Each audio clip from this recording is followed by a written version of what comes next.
Yes, indeed. We ready to go right off bat, man. We need to know. Hey, put them thumbs up. We want to make sure we crystal clear today. If we good, hit them thumbs up. We ready to go, ready to get into it. Top 5 is in the building, and we ready to talk about, man, we had one heck of a weekend, ladies and gentlemen. Wow. We had one heck of a weekend. We had Shedeur Sanders coming out, balling out. We had him having one of the most epic interviews of all time with a DD on the sideline. We also had one of the craziest epic fails in the press conference and the firestorm and everything that's coming along with that with Deshaun Watson and his play. And it's only right that we do this on a Sunday right here on the Top 5. Bryson, what's going on, my guy? You know, it's Bryson Jerome Cologne King as always. Also, Lyman Lounge's zone. Stay tuned for that. Lyman Lounge, let's talk about that, man. What's the concept behind it? Well, the Lyman Lounge is just an environment. I'm speaking about all O-line, D-line work, all the environment of the trenches, the things that a lot of people don't know too much about. So I like to share that type of environment, that life with people, and we're going to cover some good line work. One of a kind, bro. That's a one of a kind joint right there. Hey, listen, man. Mom, we got you back in the building. Yes. Mom, you got your Sunday's best ready. I like the dress today. What was the inspiration behind that? Well, I was thinking we are in the tail end of summer, and I want to get those vibes, the summer vibes, hold on to them fast. Right. Because winter is coming. Winter is coming. Winter is around the corner. So we definitely, Mom was always dressed to impress. You done got a whole new fan base out here with the outfits, right? Man, you doing your thing. Okay. We all one big fashionable family out here. Hey, we ready to go. We try and get the swag on, you know. Trent, what's going on, my guy? What You we know got what doing it is. Chat, see what I'm rocking? You see where I'm rocking? I think it's time to put the wrist up. I think it's time to put the wrist up. Yeah. I'll catch that on iTunes. Yeah, too. Hey, by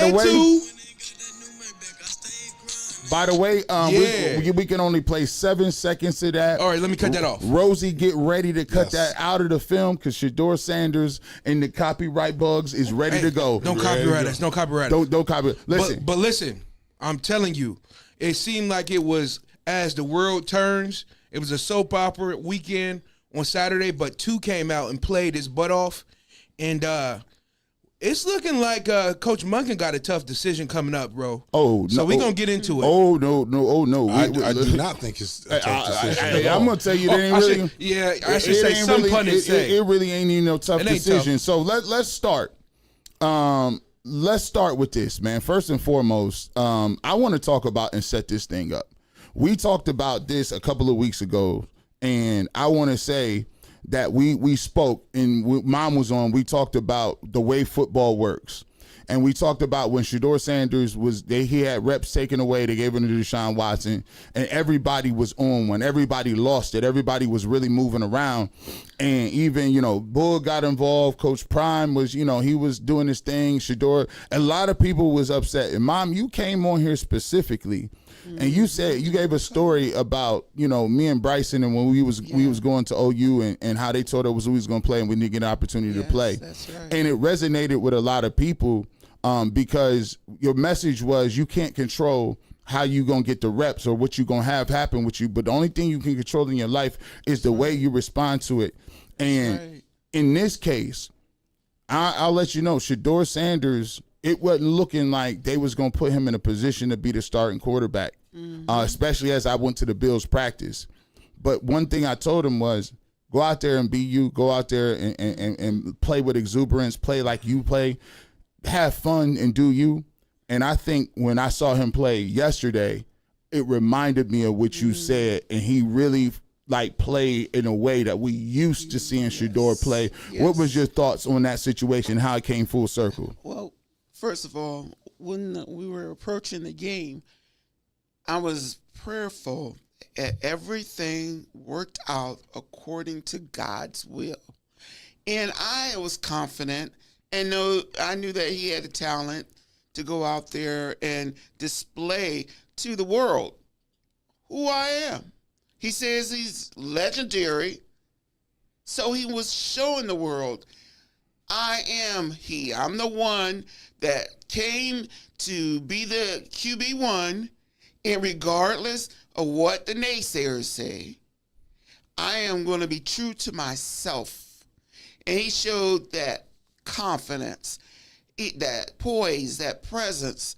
And I was so proud of him that regardless of the adversity and regardless of all the negative fanfare and what have you, he stood true to himself as what he could do, and he showed it. Trent, I'm gonna tell you what. Yes, sir. You got your sauce on. You got the Shedeur. You got the bust down. You got the AP on. For sure. You know, shout out to you.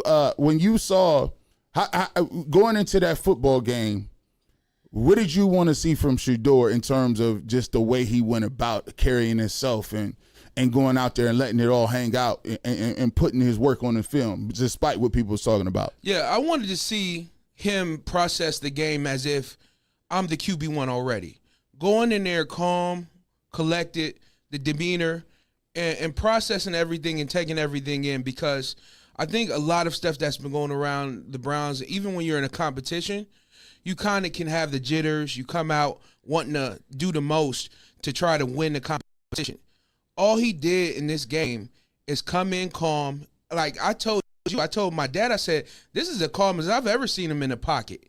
And it seemed like even with the rain delay, I feel like that rain delay almost made him lock in even more and be able to go in and be comfortable in the pocket and be comfortable out in that game. So I think, honestly, he had, I'm not going to say the perfect game because obviously he threw a pick, but it was as good as it could be for him in this competition. And like I said, I think Coach Monken, it's time to let the young dogs eat. It's time to let the young dogs eat. Shedeur, you got Fannin, you got Denzel Boston, you got Casey the Concepcion. I think it's really time for new Cleveland for real. Man, Bryson, let's get into this. One of the things that I noticed, and we always talk about this, when you're in the huddle as far as trench play, if I play defensive line, we want a quarterback that we know if they go get us a touchdown, they go get them one, we got somebody that's going to come back and get us one. Yeah. You watch that game, the Buffalo Bills walk right down the field, got a touchdown, and rain delay happens. You like, dang, bro. Like, man. So now Shedeur get the ball. It been raining. It's been an hour. We sitting here waiting to get back on the field.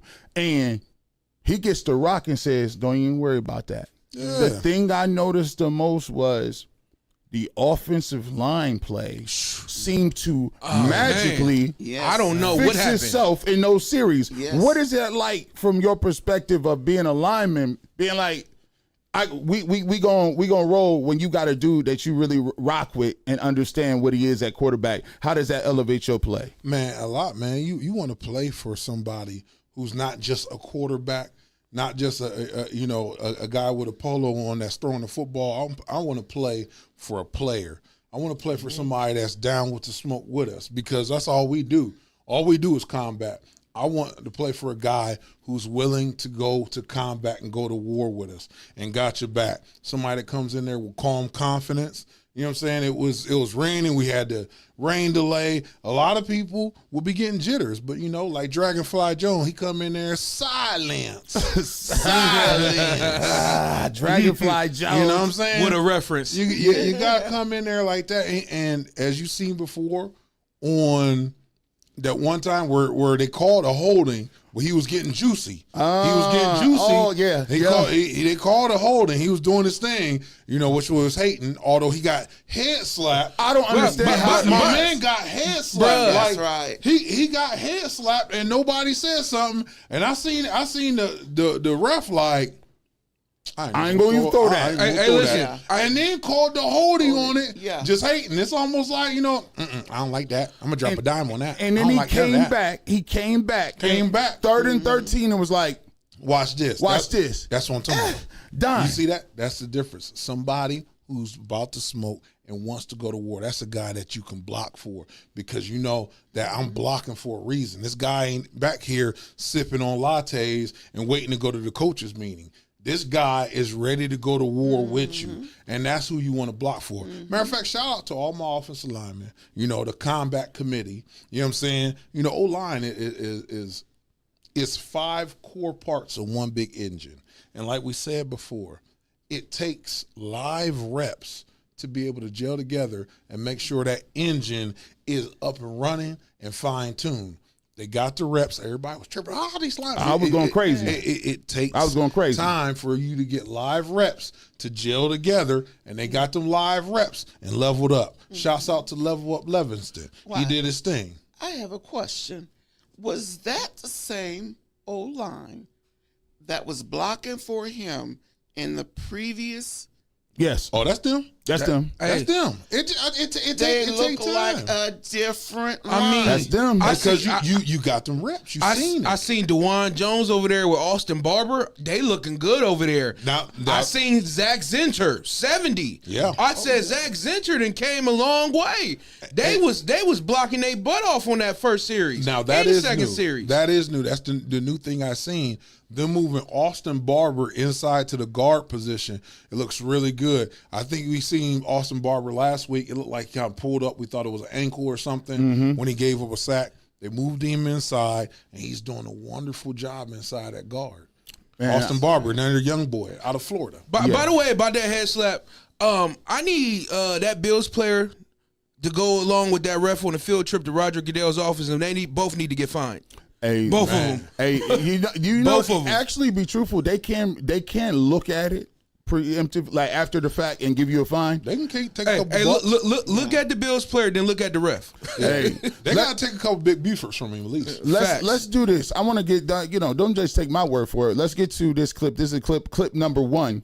Is from the NFL Network, and they talked about. Don't get it twisted. They acting like Shedeur Sanders lost this or won this battle because of Deshaun Watson's interview, which we will get to. No. but I believe, like I said, factually said, he's outplayed him from the get-go, and this is the NFL Network.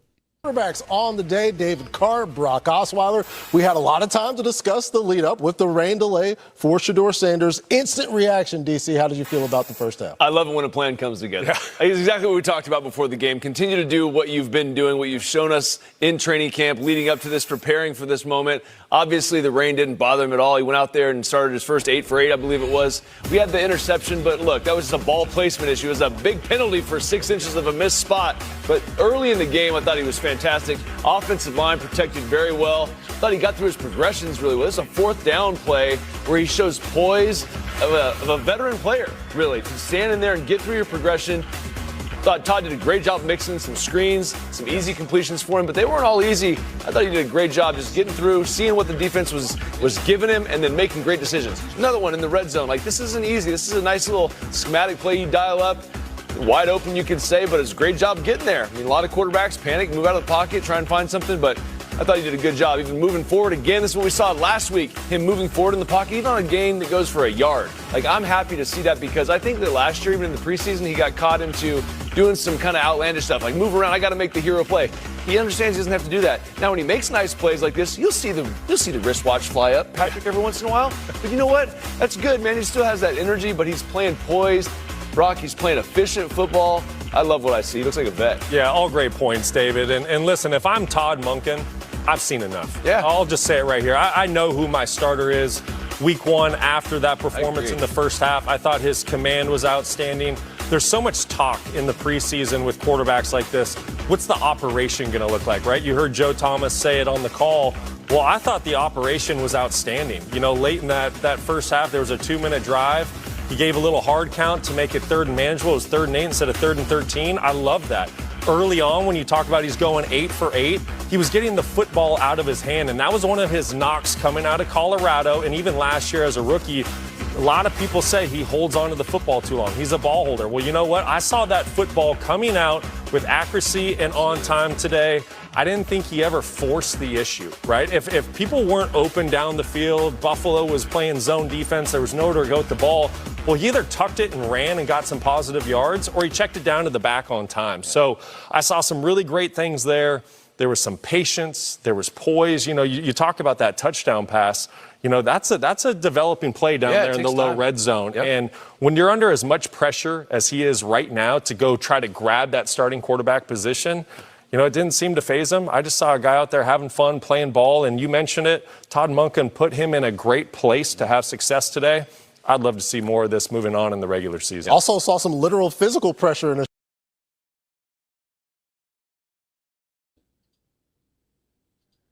And that was courtesy of the NFL Network. You see right there, you see, Brock Osweiler and Carr talking about it, two former NFL quarterbacks.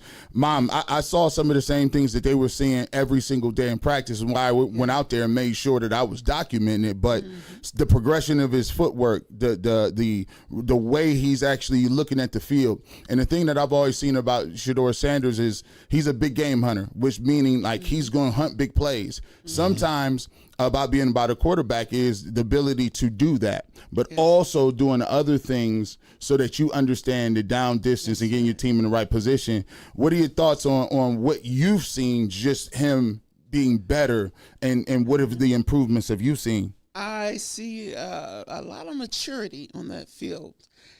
And instead of him coming out and being eager, he kind of harnessed that energy, put it away, and save it. And when I see him play, it's like a veteran out there. And I think that's what's undeniable for so many other media members now. They look out there and they see him doing things that Brady is doing or some of the other veteran players.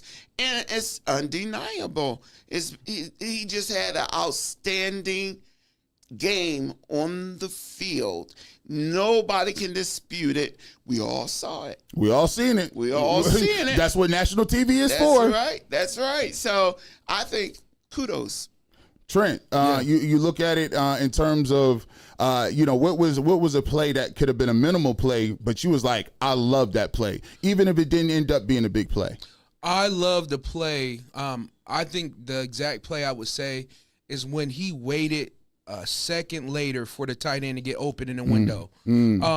I think the NFL Network showed it where he could have threw the ball, but it would have been a very tight window. And Damar Hamlin was surveying the scene all day. Yeah, he even got a pick. But if you watch that tape, you could see Damar Hamlin almost was spying on Shedeur's eyes like the whole first half. He waited on one of those plays and got it to number 86. I forgot the tight end's name. But he had to wait till his window was open, and I think he completed down the field for like 15 yards. Yeah. I like the patience that he showed. Because in this game, like I said, in the competition where, the time is counting down, where you like, I don't know if I'm going to get another chance the rest of the season to show what I got. He showed the best patience in the hottest time where he could have been making all type of mistakes, and I think that shows growth. But I think that also shows the testament of what a QB1 is. And I think, like I said, I think he put his stamp on the game and his stamp on his competition. He's been balling all camp, in training camp. But I think this game really elevated him to that QB1 status. Bryson, you talk about those little small little nuances where you slide in the pocket, you're getting rid of the football.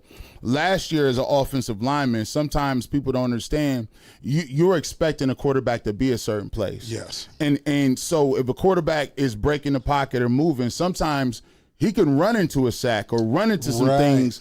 And so I actually thought it was interesting to see. He said he talked with the linemen at halftime about the pocket and presence and where they are. He said it's a rhythm thing, just understanding a feel of the game. Is that something that you would love to get gelled down? If they do name him quarterback one, I'd love to see him start to get that timing with those linemen, because I could think he could even be better than what he was this week. Right, because it's a fine-tuning thing. Sometimes when you get a quarterback that's kind of everywhere doing a lot of things, it can throw you off, because if I got a guy that's outside of me and I'm blocking him, and all of a sudden the quarterback runs to the outside, like, now I got to chase this guy and hopefully create a cutback, things like that. It can make your job a lot more difficult. And it takes, you have to be a very well-experienced lineman to start doing things like reading the defensive lineman's eyes while you're in the block and things like that. but he's understanding those small nuances about the game and really polishing those. I like what you said earlier. Like, he's a big game hunter. This one, what I like to see, I see that he's want to play 1, 2, 3. He doesn't need a 10-point buck every play. You know, we can do a couple rabbits, we can do a couple chicken squirrels here, but guess what? Play 7, I'm gonna go get me a buck. I'm gonna go get me an elk. Yeah. I'm gonna go get us a bison. And you need that. You know what's crazy too? That I love to see what he did. His footwork on the play actions. Those play actions, it kind of fooled me sometimes. I'm like, did the running back get the ball? But here he goes rolling out, throwing it to the running back, throwing it to the tight end. I was like, he's gotten a lot better in hiding the ball manipulation on the play actions, which is a nuance and a little thing that a lot of people don't really, give credit to. And I think he did a lot of work in the offseason up to this point to get better at that as well. Well, let's talk about what Todd Monken said. We're going to go to clip 2 right here. It's Todd Monken talking about some of the things that he saw specifically from Shedeur Sanders in the game against the Buffalo Bills. Clip 2. There's a lot there to like. He plays with a certain amount of confidence. He has gotten a lot better in getting rid of the ball. Certainly he wants to make a play. And I'll give you an example, like the 1/3 and 13 or 14 we converted, he holds onto the ball and lets the receiver clear. There's going to be other times where that sweet spot is where he's going to have to check it down. But a great job of progressing the red zone touchdown. Certainly, I think he was going to anticipate the tight end was going to break out. The backer was matching it. JT decided to break it a little bit behind. Certainly could have caught it. Certainly would have felt a lot better if we'd have finished off that drive, 2 of the first 3 drives. So I thought he did a lot of really good things. I'm really proud of him and where he's come from the moment I got here till now. Very impressive.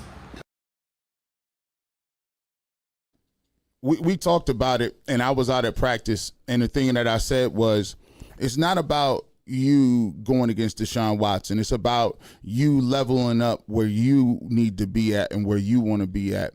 And I think that what we're seeing a lot of is you're starting to see those compounded reps. You're starting to see that work. You're starting to see when you put that foundation down and you out there doing it every single day and you got a focused energy, what you can see is the dividends playing off in real time. Footwork, you talked about it, Trent. You talked about those fakes. There was times where the defensive end is crashing down, and if he doesn't carry his fake out properly, the defensive end is going to understand it's a fake, and he's going to hit him right in the back of his head. Facts. Just stepping up, understanding that, guess what? It's okay. If you want to step up in the pocket and turn a 6-yard loss into a 1-yard loss or no gain. Now we still on script. We still on script. It's 3rd and 6 and 3rd and 7, right? And then also, the thing that I loved the most was understanding the moment. And what I mean by that is a lot of people last week, and we'll talk about how we transitioned into Deshaun Watson. When I went to camp on Thursday, the foregone conclusion was that Deshaun Watson, I remember coming home and talking to Rosie. She said, what's your gut feeling? I said, look, I done talked to some big name folks. I done talked to a lot of people. And the feeling on the ground is they're looking 85% Deshaun Watson. And she said, well, what you going to do? I said, what you mean what I'm going to do? I'm going to come over here and tell what it is. I said, but the thing that I'm going to tell first is understand that you never take it for granted. Never take your opportunity. You don't never know when you're going to get on that field and what you're going to do. But when you get out there, Mom, you got to go out there and play like it's your last game. And I think you said something. You saw him talking to a little kid on the sideline. Yes, before the game. And you was like, you could see him smiling, interacting. He said, I'm going to tell you what. He said he going to go play for that kid, right? That's right. When I saw that at the beginning of the game, there was flashing the camera around, and you see Deshaun. He was over there, I think, looking at some of the reads or whatever, talking to the coach, talking to his friend Jerry Judy. And so then they flash Shedeur. And Shedeur is over there by himself with this kid. I don't know. Maybe the kid is water boy. I don't know. But it's a kid he's talking to. And so he's there kind of leaned over, talking to the kid, and you could see the look on the kid's face in awe, and it was like he was really taking it in. Like, oh, Shedeur's talking to me. Nobody else but me. So he's sitting there talking with his big smile on his face and what have you right before the game started. And I imagined to myself to come out and knowing that people are telling you, they doubting that you're going to be QB1. They're talking all this other stuff. And then you see this kid here and you're talking to him. And after he got to touch and connect with that kid, and I know the type of awe and presence that kid had, and looking up to him, he probably said, nah, I ain't going down like this. This kid, this is my fan. This is my future. So if he can come and instill and show me how much faith he has in me, that's going to take me a long way. I'm going to let him know, yeah, I am Shedeur. Man, Wrist up. Him. Let's do it. Man. And that, man, he got out there and went from the first play, I could see it on him. It's almost like Superman with the cape. Yeah. But not in a way that's saying, boasting who I am. He felt like it's on my shoulders. I'm going to give it all for my fans because my fans believe in me and will give it all to me. Man, kids can do it to you. I know just by, my daughter running around screaming, every time I come home, it gives you that extra boost of confidence, and especially those younger fans out there, it gives you that boost of confidence. Back in the day, one time, one of the fans actually was a coach's son, and that guy was Joe Burrow back in the day, and it makes you think like, man, okay, he's excited, like how big you are, how many pads you got. I'm like, man, you're that big, you can move that fast. Man, now that guy's like a superstar in the league, and that really gives you good juice to come into a game and know you got those eyes on you. Be like, nah, I can't let his idea of me slip. Let me go ahead and do this thing for you. I always say, man, community presence, check. Presence in the pocket, check. Mm-hmm. Process of the game, check. Charisma, check. Now it's just all down to the Browns to name the QB1. So I think that he has checked the box. No one can say that anyone has given this position to him. That's what a lot of people, they saw him getting that horse head to Tom Mug, and they like, oh, he trying to brown nose. He trying to get this position. All he did was stay 10 toes down, work his butt off in the offseason to this point, and he's earned the position. No one cannot say he did not earn this position, and that's why I'm loving it. It's time. It's time. So this is a perfect transition. First of all, 3,489 people in here. Hit the like button, hit the subscribe button if you have not done so. We talk about the boost that you get from fans, the boost that you get from your community, the boost that you get from kids that look up to you that's wearing the orange and brown. This goes right back into the opposite end of the spectrum, where now we talk about the situation with Deshaun Watson. Deshaun Watson comes in the football game in the third quarter. Now, let me put it in perspective. We do got a clip from Mary Kay, and she talks about some of this stuff as well. But the thing that I thought in the game was alarming to me was after I felt like the Browns was going to move in that direction, and then they said that Shedeur Sanders was not going to play with a lot of the first team. So Deshaun Watson played the first team with Casey Concepcion, Denzel Boston, the entire line. Even Quinshon Judkins played the first series. He played with the complete full roster of starters, right? And he looked very good, I would say. And I even said that I thought his presence and how he played was better. I gave him a B. I gave Shedeur Sanders a C, even though I thought Shedeur still made plays with the threes, which was dynamic. However, I said, if you're going to tell Shedeur you're going to play him and they're going to play against the twos and the threes, I said, well, you might as well play him the first half and then play Dylan Gabriel if that's what it's going to be.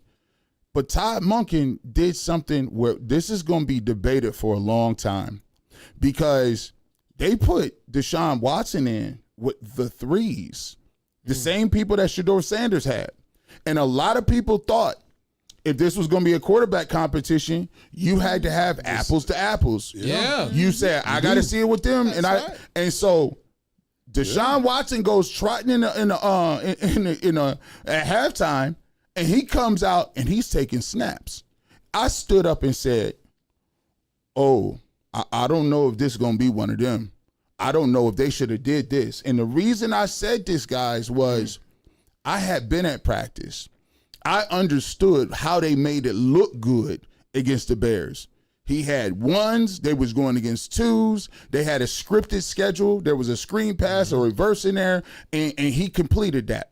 But now, I had seen all offseason when he was not with those guys, when he was not with the ones, when he was not with the top-notch level of complement of players, it didn't look the same. So my thing was, I felt like, yo, you putting him out there for this is a test, and you doing it in front of the home crowd. Yeah. And this is his first time seeing it. I said, oh, I sat up, and when them boos came down, and I couldn't hear because I had the TV muted, and I saw the boos, it was crazy. Now, I want to say this. Let me tell you something. The Denzel Boston thing, I reached out to some people, and they clarified something for me. So I'm glad I could break this on the barbershop. Denzel Boston's face wasn't because of the throw in the ground. Deshaun Watson threw the ball in the ground, and they panned to Denzel Boston's face. The pan at Denzel Boston's face wasn't the throw. It was the reaction of the fan base to the throw. After it hit the ground and skipped, everybody started booing. And Denzel Boston's face was showing his I would say his disappointment. Whoever controlling them cameras is wild, though. Disappointment. It happens in seconds. Like you switching cameras. Man, like you know how many cameras out there in that stadium? He throw the ball in the stands. That's 1 second. Boom. You showing the reaction. That was perfect timing. So yeah. Obviously, so Denzel Boston is taking L's, or I don't think he's taking L's, but I think it's important to explain what he's showing his face and his discomfort is to hear one of his players and his teammates get booed. And to put it in perspective, guys, you guys got to understand this. And this is what we're going to talk about moving forward is these are young, impressionable players. These are young players who have they come from programs where they loved, cherished, jerseys is bought, they the best players on their team. And when they come somewhere and they hear and the team that drafted them, their fans booing them, it's shell-shocking. They're like, whoa, what part of the game is this? So I want to give, a lot of people context behind that because there's a lot of stuff going around. I specifically reached out to people and the story that I got is from multiple people sits there. So, but for me, when the boos happen, I'll start with you, Trent. When those boos really started raining down, like, what do you think that did to Deshaun Watson in that moment?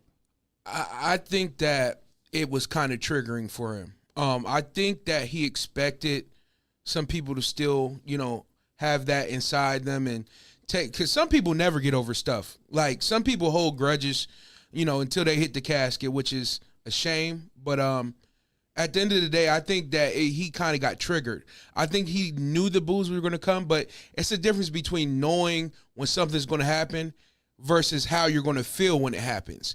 I think that he underestimated how that would still make him feel. You got to understand, this guy has been putting in work to come back and get back on the field, from 2 Achilles injuries, even to his shoulder, being messed up. And for all intents and purposes, Deshaun Watson isn't the player he used to be, but he looks a lot better than what he did 2 years ago, to me, at least, in my understanding, and seeing what he, him escaping the pocket. 2 Achilles injuries, a lot of people ain't going to be running out there like that or doing boots or running away from pressure. So, he looks pretty decent or whatever, but I do think that it did hurt him to say, like, man, these people are still feeling this way, and I'm like 5 years removed from allegations, and they're still booing me, and I'm playing for them. He stated that he lives in Cleveland. He's part of the city. Ohio's his home. He's married. His mom is in the stands. You got to think that hurts, because when his mom is in the stands, he's thinking about her, hearing the boos coming down against him. And he like, nobody's mom want to feel, like that, like, dang, they against my son. I'm up here in the press box, and all I'm hearing boos is about my son. So, I think it did hurt him. And I think he underestimated how much it would hurt him when he did hear that. Let's talk about this. I'm going to go to let's go to clip number 3. And Todd Monken, he was pretty blunt about it. We'll come back and talk about a little bit, Bryson, the brutal side of football. Todd Monken said, listen, you don't want to get booed, play better. You can't. It's hard. It's just hard. You don't force the defense into certain looks, put us behind the chains. I'll have to wait to see the tape. I am proud, again, like I said, of the way he's worked to get where he's at, and that's part of it, right? I know you asked him, like, hey, how's it feel to get booed? I mean, it's a pretty easy question. It sucks. I don't want to get booed. It comes with the territory. You don't want to get booed? Let's play good football. Let's play good at quarterback. Let's play good at offense. Let's play good as a team, and then you don't have to worry about all that, because it can turn just like that. Win, play good football, and everybody will be fine. That's just part of it. That's why I told him, you good? We're good. Yeah, I'm going to tell you what. That's sometimes easier said than done. Yeah. Bryson, we talked about the savage nature of football when we talked about the reps before. When Shedeur got reps or didn't get reps, we said, bro, that's part of the game. That's part of football. Ain't no such thing as no fair. Like, when you go out there and you sign up, and I know money ain't a thing to treat people poorly, but I can't tell nobody how they can they pay their money to go to a game. If I go to a movie and I believe that the actor that's acting did a bad acting job, there's whole people that have businesses about giving ratings. Like, man, that was the worst movie of all time. Obviously, people who was in that movie put time, energy, effort into it. They was away from their family to read the script, to promote the script. They shot the movie, and you know what I'm saying, they was compensated for it. But at the end of the day, I can't tell no fan how to react. Now, the only thing I disagree with is this. I'm not going to cheer for nobody getting hurt. That's just that for me. I can't. I'm not doing that. We're not going to do that. That's just where my moral compass is. But for you, Bryson, when you heard the boos, like, you kind of was like, it's just part of the game. It is. When you're a gladiator, you can't complain about the Coliseum. It's the environment. And especially at a quarterback position, it's such a polarizing position that you have to be bulletproof, like Sia say. Bulletproof, nothing to lose. Fire away, ricochet. You know what I mean? Take your aim. You have to have that environment. You look back and, okay, you don't like me now, you gonna love me later. Strike. That's how you have to come about it. But he's been through such a journey with healing the Achilles, healing the shoulders. The physical part is healed. The difference is that emotional part is not healed yet. He's not bulletproof, but you have to be at that position. You have to be the calm in the storm amongst 53 other men. You got to be the father figure on the gridiron, and I don't think he was ready for that, and I don't think he expected that he wasn't going to be ready for that. It hit a little different, but that's the environment of the gridiron. It's brutal. It's brutal, and the only thing they care about is the results. And it comes with the territory, G. Bush. I mean, when, the NFL is not for long, and this is a game that isn't given to just anyone. You know, at the end of the day, I think Deshaun Watson has the personality where he wants to be liked by people. He wants to, have the joy of people cheering from him. And I think that he is not the person that has that in him to just say, you know what, forget everybody, I can't change people's minds or whatever. I think he really wants people to be able to cheer for him, and he wants that, and it kind of sucks. Your personality is your personality at the end of the day, and it kind of sucks for him, but like I said, it comes with the territory. You get paid all those millions of dollars, and I know that he's not a machine. He's a human being at the end of the day, but, that's what they pay the big bucks for, and it's not written in the contract, but it is in the contract that, at the end of the day, there's no giving that people are going to cheer for you and want to give you that love. Let's get to it. Well, I'm gonna get Mom's angle on it because I'm gonna hear Deshaun Watson's words. We've been talking all around it. Let's hear from Deshaun Watson in clip number 4 about his thought process on getting booed and what his mental state is. Man, I didn't have no reaction. I think the biggest thing is I think you guys know too, and I think the whole world knows. It has nothing to do about the performance. It's a little bit personal than that. So I think it's a disrespectful thing. So yeah, I mean, I'm gonna keep whatever I feel with me and my family internally on how I feel about that. And yeah, just move on. But don't you think, Deshaun, that winning and playing better would eliminate some of that booing? Last time I played on this field, I tore my Achilles. And that same fan base, they cheered when I got hurt. So does that have to do with, what does that have to do with anything about performance? When a person get hurt, especially for your own city, and they cheer. Does any of that make you regret coming here? No, I don't regret anything in my life. I think the Lord put me through situations for a reason. So I don't regret anything at all. But, I had different thoughts on how it was going to be, but, it is what it is. Sometimes, the tables turn, and I'm patient enough because I'm a child of God to, wait for that time to change. So I'm not tripping on it. I always talk about how your spirit is, right? And, we don't live in just a regular world where it's just flesh and blood. It's a spirit world. Mm-hmm. And I saw when he said, he said, this is the same base that cheered when I tore my Achilles. Is that about performance?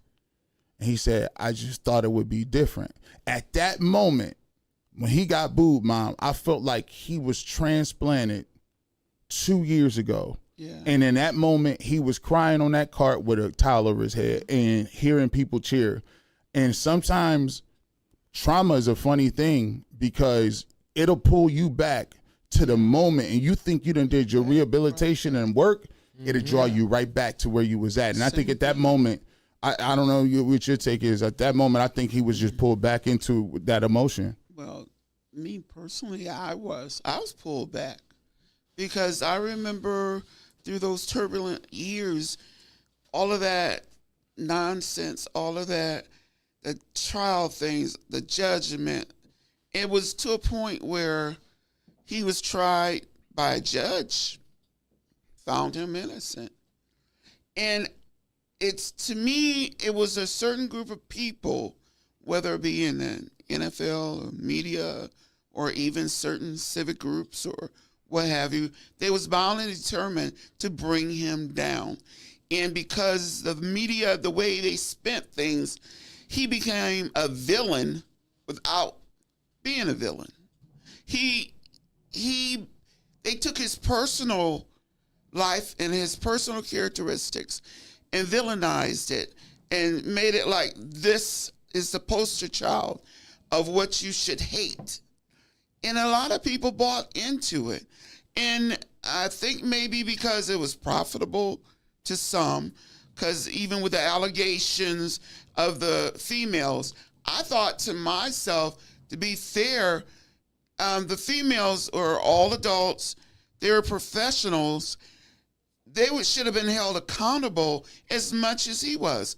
But they were the only ones that got away. They didn't show their faces or anything, and they got to make these accusations, but never got to have the public see who they were. They never delved into their personalities. They never showed exactly what part did you play in this. And I thought that was so unfair. Now, I'm not condoning what he did. I have sons, and you try to raise your sons to be accountable, be acceptable, and be gentlemen. But him being young, I understand that young people make mistakes. But it's another thing if you pay for your crimes. The NFL basically created this courtroom hearing thing. They went and bought them a judge.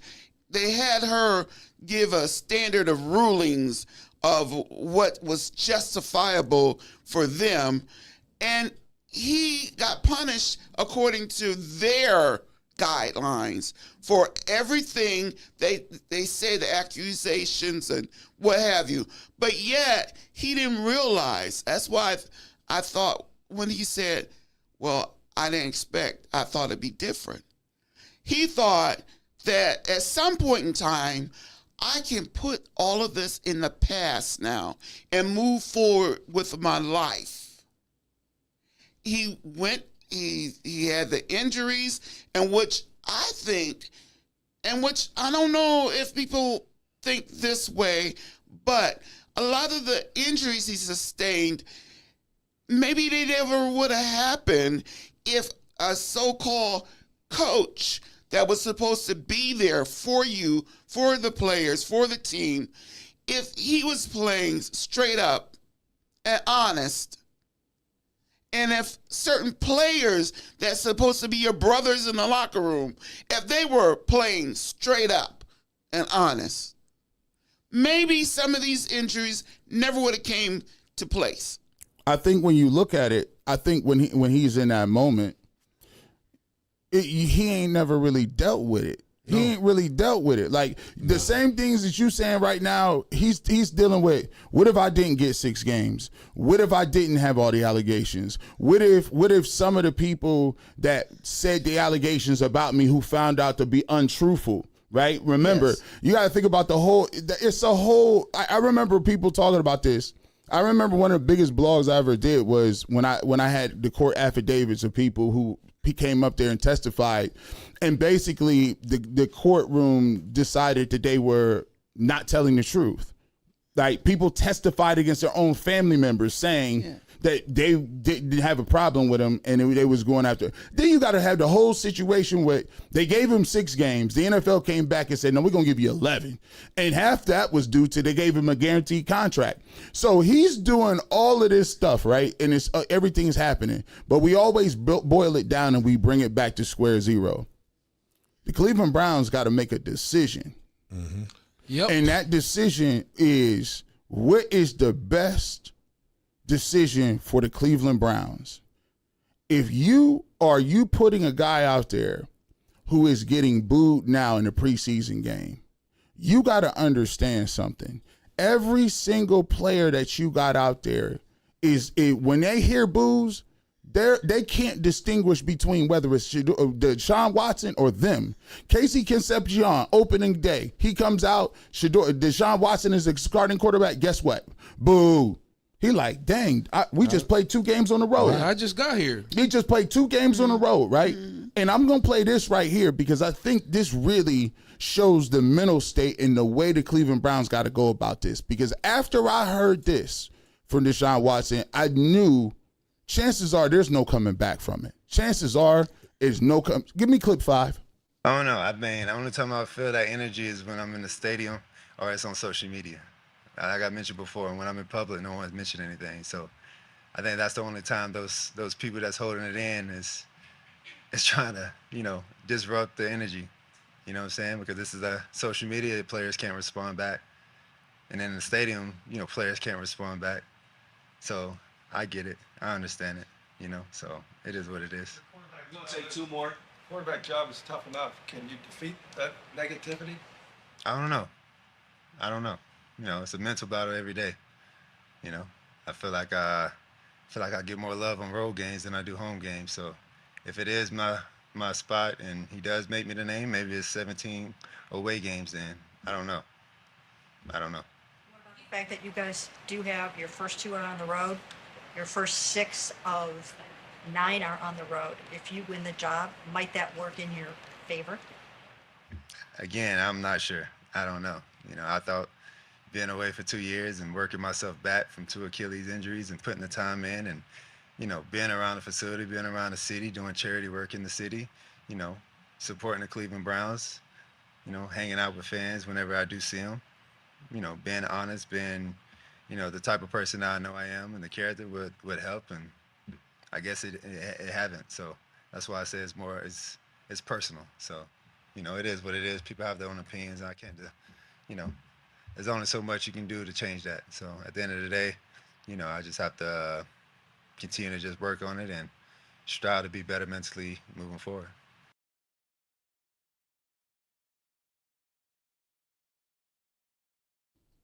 I'm not going to psychoanalyze nobody because I'm not a psychiatrist.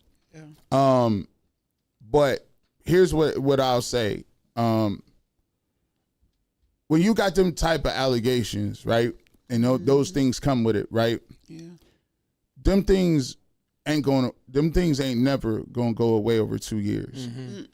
And as a man, you have to deal with some of your decision making, because at the end of the day, when you dealing with that many amount of women, and as a man of God, you understand what temptations are. But when you put yourself in that amount of situations, no matter whether some people told the truth or didn't, you open yourself up to things to happen. Yeah. Because of what your decision making. Right.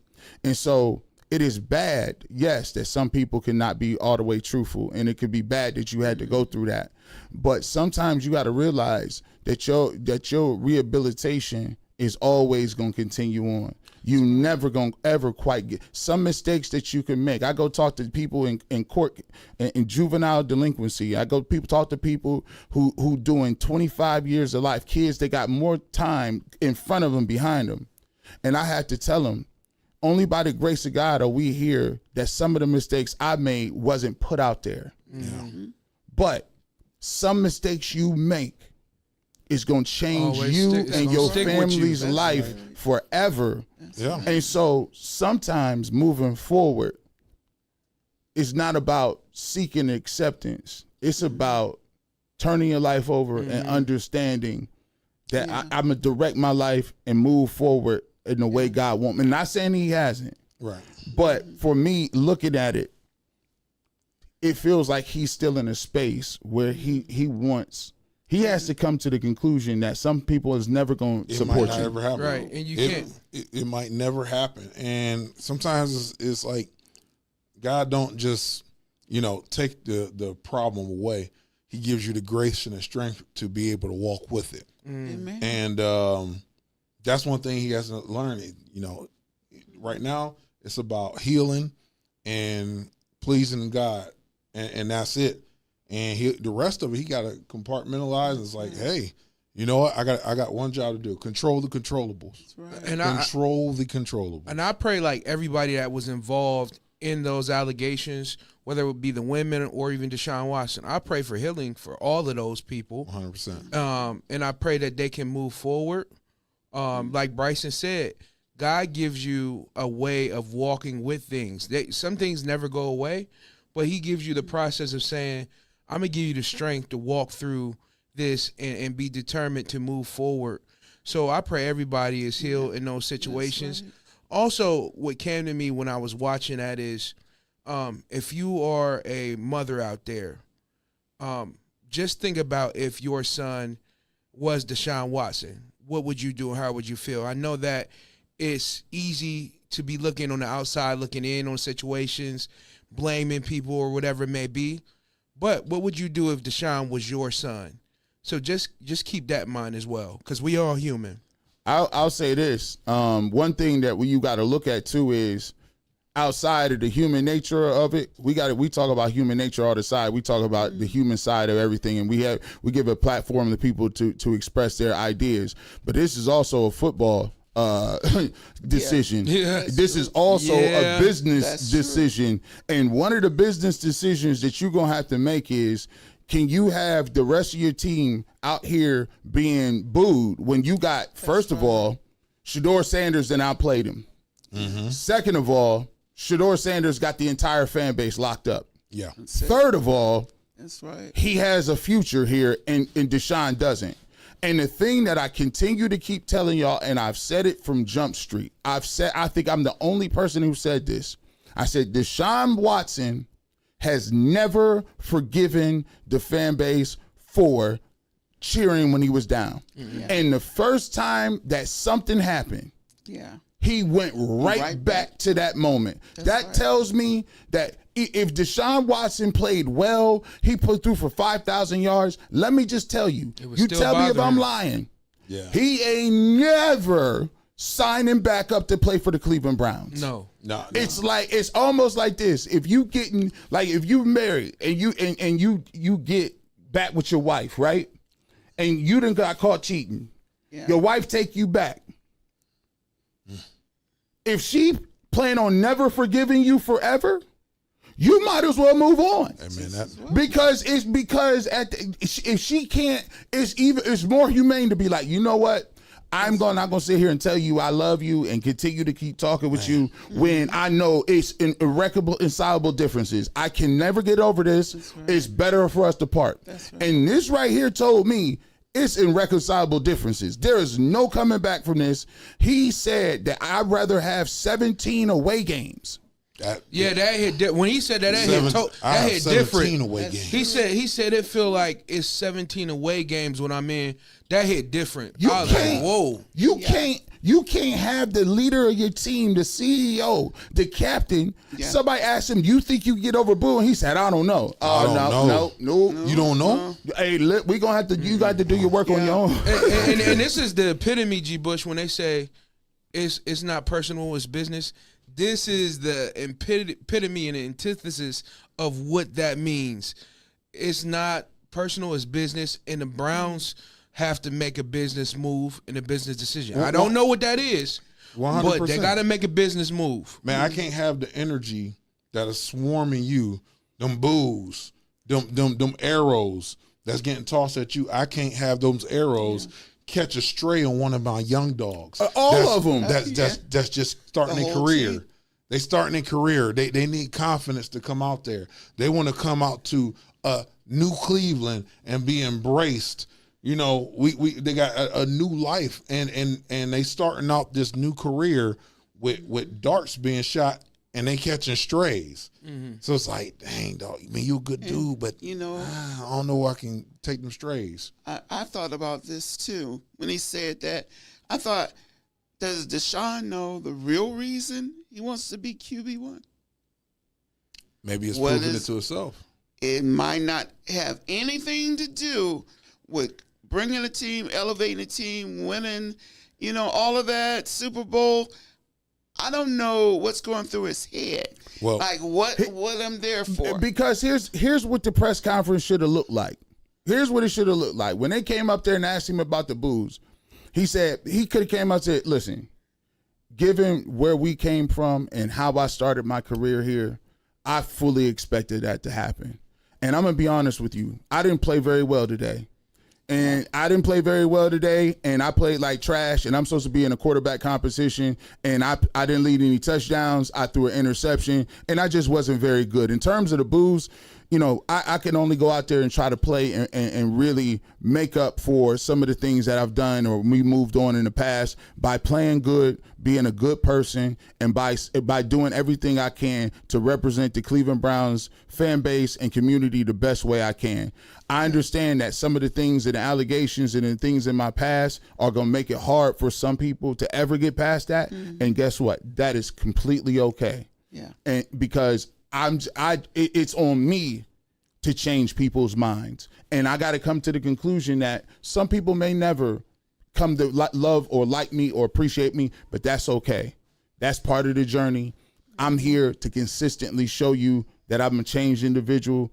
I'm saved, I'm married, and all of those things. And I just would hope that people will let me get the opportunity to prove that I'm a different person. Yeah. And if he says that and keeps it pushing, he buys himself a little more time.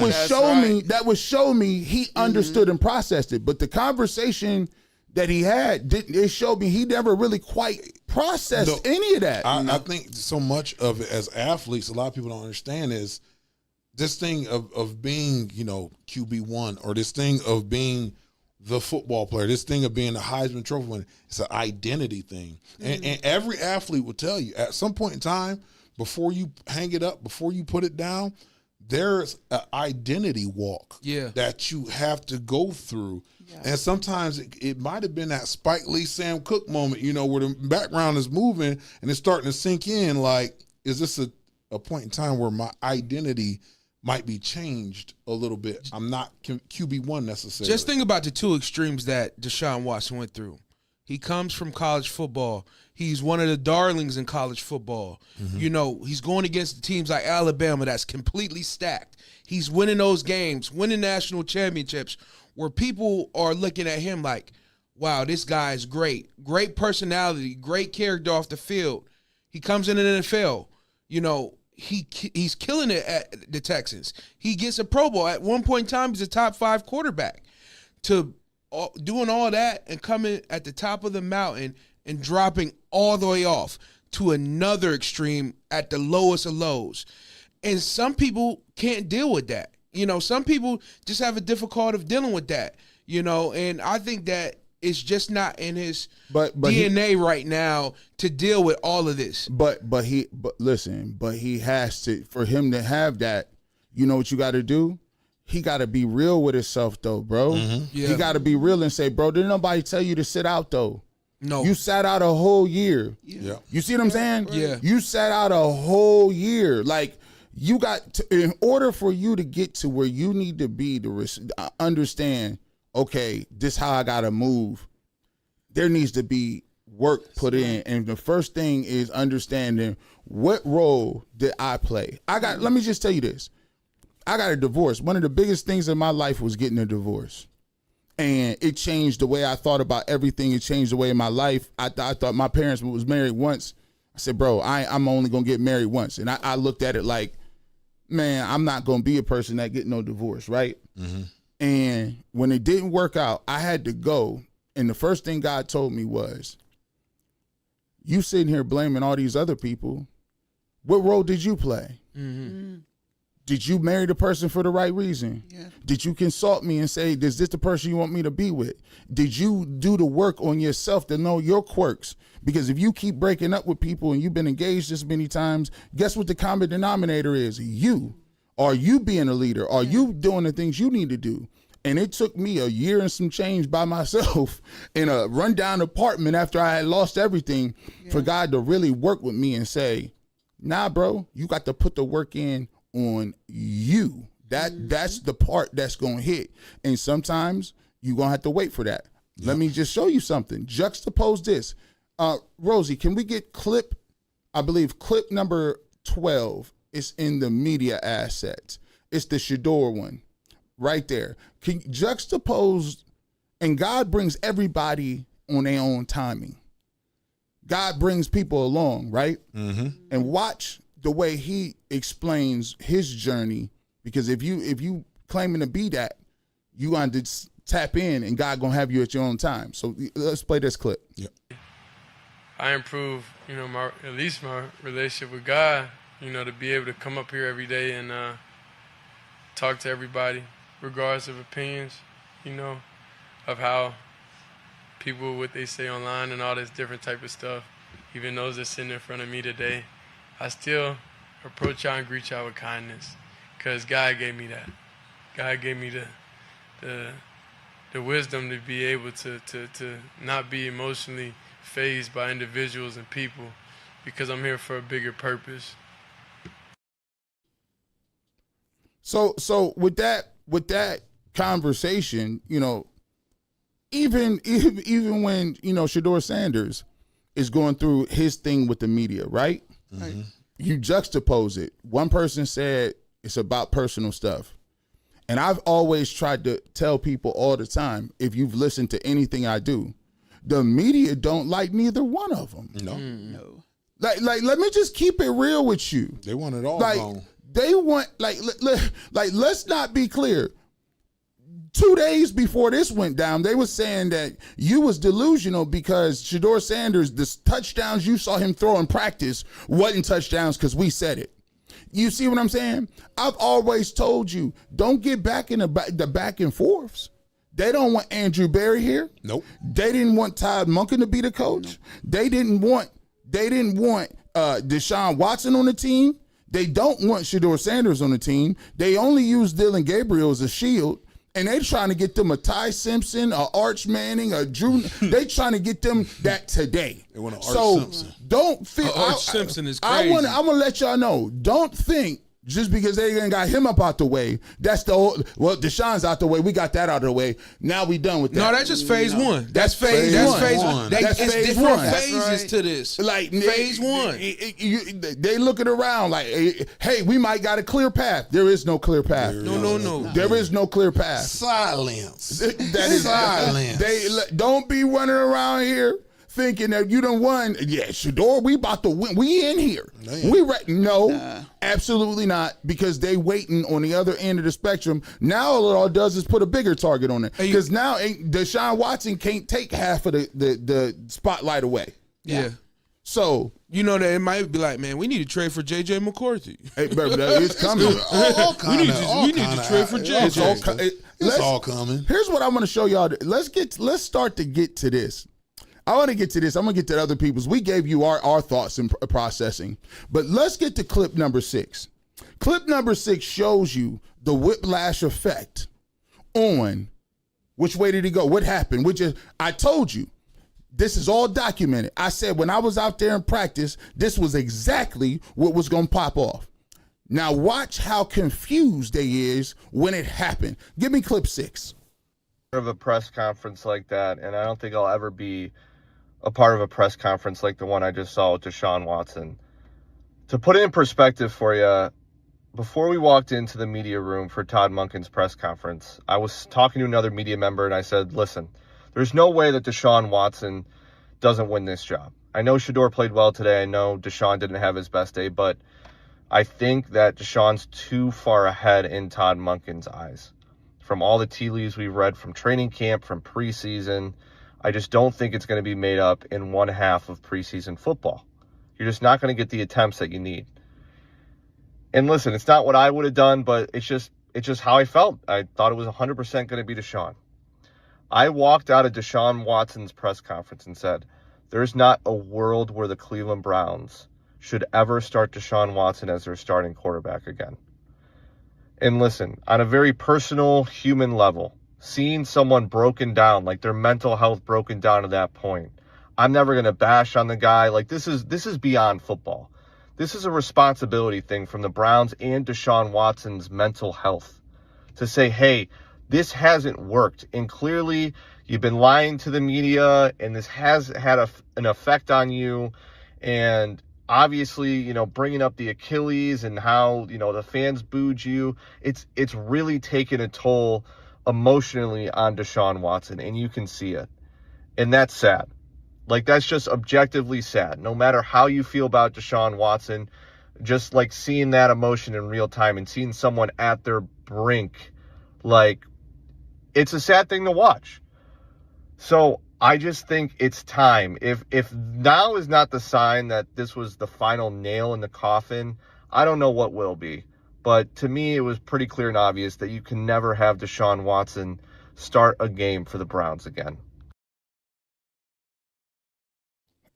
That's coming from somebody who saw some of the same things I saw with the Cleveland Browns telling us that they wanted him to start.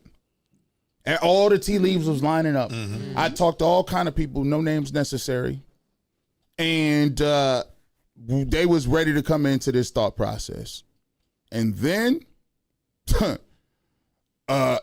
This is what happened. I be telling people, when you looked at the way he was talking right there, Bryson, it looked like a dude, because if you Deshaun Watson, you don't say that stuff. If you ain't already thought in your mind, it might be that I done seen a lot of people quit football. Yeah. I done seen a lot of people check out and say, I'm cool with that. Bro, when he was adjusting his earrings, I said, he's adjusting his earrings, he looking down. They tried to give him 2 or 3 out cards. They said, well, listen, you sure you want to say that? When I seen him start to adjust the VVS's, I said, oh, he about to say something. He already Mekhi Phifer about to paid say a fool something. moment. Like he was anybody owe me money that looked at me funny, jealousy. It was one of them things. You know how a girl about to fight and she started taking out her earrings? Girl, he took them earrings. He was playing with it. Matter of fact, we not even gonna hold you. Hey, Rosie, go ahead. Give me another clip. I'm rolling right now. Yeah. Give me Chase Daniel right there. Yeah, go ahead and play clip number 7. Deshaun Watson was met with very loud boos in his first home game in quite some time. Listen to what he said after. The biggest thing is, I think you guys know too, and I think the whole world knows. It has nothing to do about the performance. It's a little bit personal than that. So, I think it's a disrespectful thing.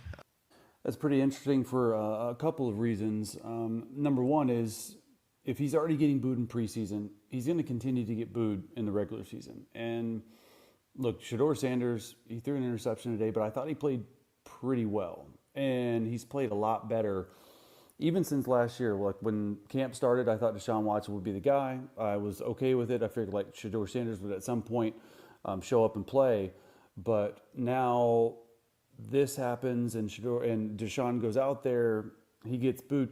If you're the Browns, can you put a guy out there as quarterback one that's going to continually get booed? At what point will that hurt your football team? And if he's going to continue to get booed, I mean, look, it is what it is. And Shedeur Sanders has played just as good, maybe better than Deshaun Watson in preseason games. I know Shedeur's thrown 2 interceptions, but that's not what the coaching staff is looking like. And be honest with you, the Browns have 2 first-round picks next year. So at what point do you just cut ties with Deshaun? Look, they traded 3 first-round picks for him back in March of 2022. But at some point, you're the Browns, and you're trying to get all this attention off of you. And for some reason, the Browns thought that the Cleveland fan base wouldn't react. It's wild. So at some point, Deshaun, does he even need to be a Brown? You're going to play, Daniel Jeremiah said it best, like you're going to play 17 road games at home if Deshaun Watson is a starter. This is crazy. Scroll down for me, Rosie. Did I put that in there? Yes, we did. We almost got to it. Don't worry about it. We will get back to it. Yeah, the nightcap was talking about it a little bit. The body language, like, yeah, it came off, and I saw him go through the 11 emotions of grief. Mm-hmm. When he was adjusting them VVS's, bro, boy, them D-color VVS's, right. And then too, like sometimes you know how they stage you up, yeah. Mom, you are all right. So here's the thing, you are into fashion, right?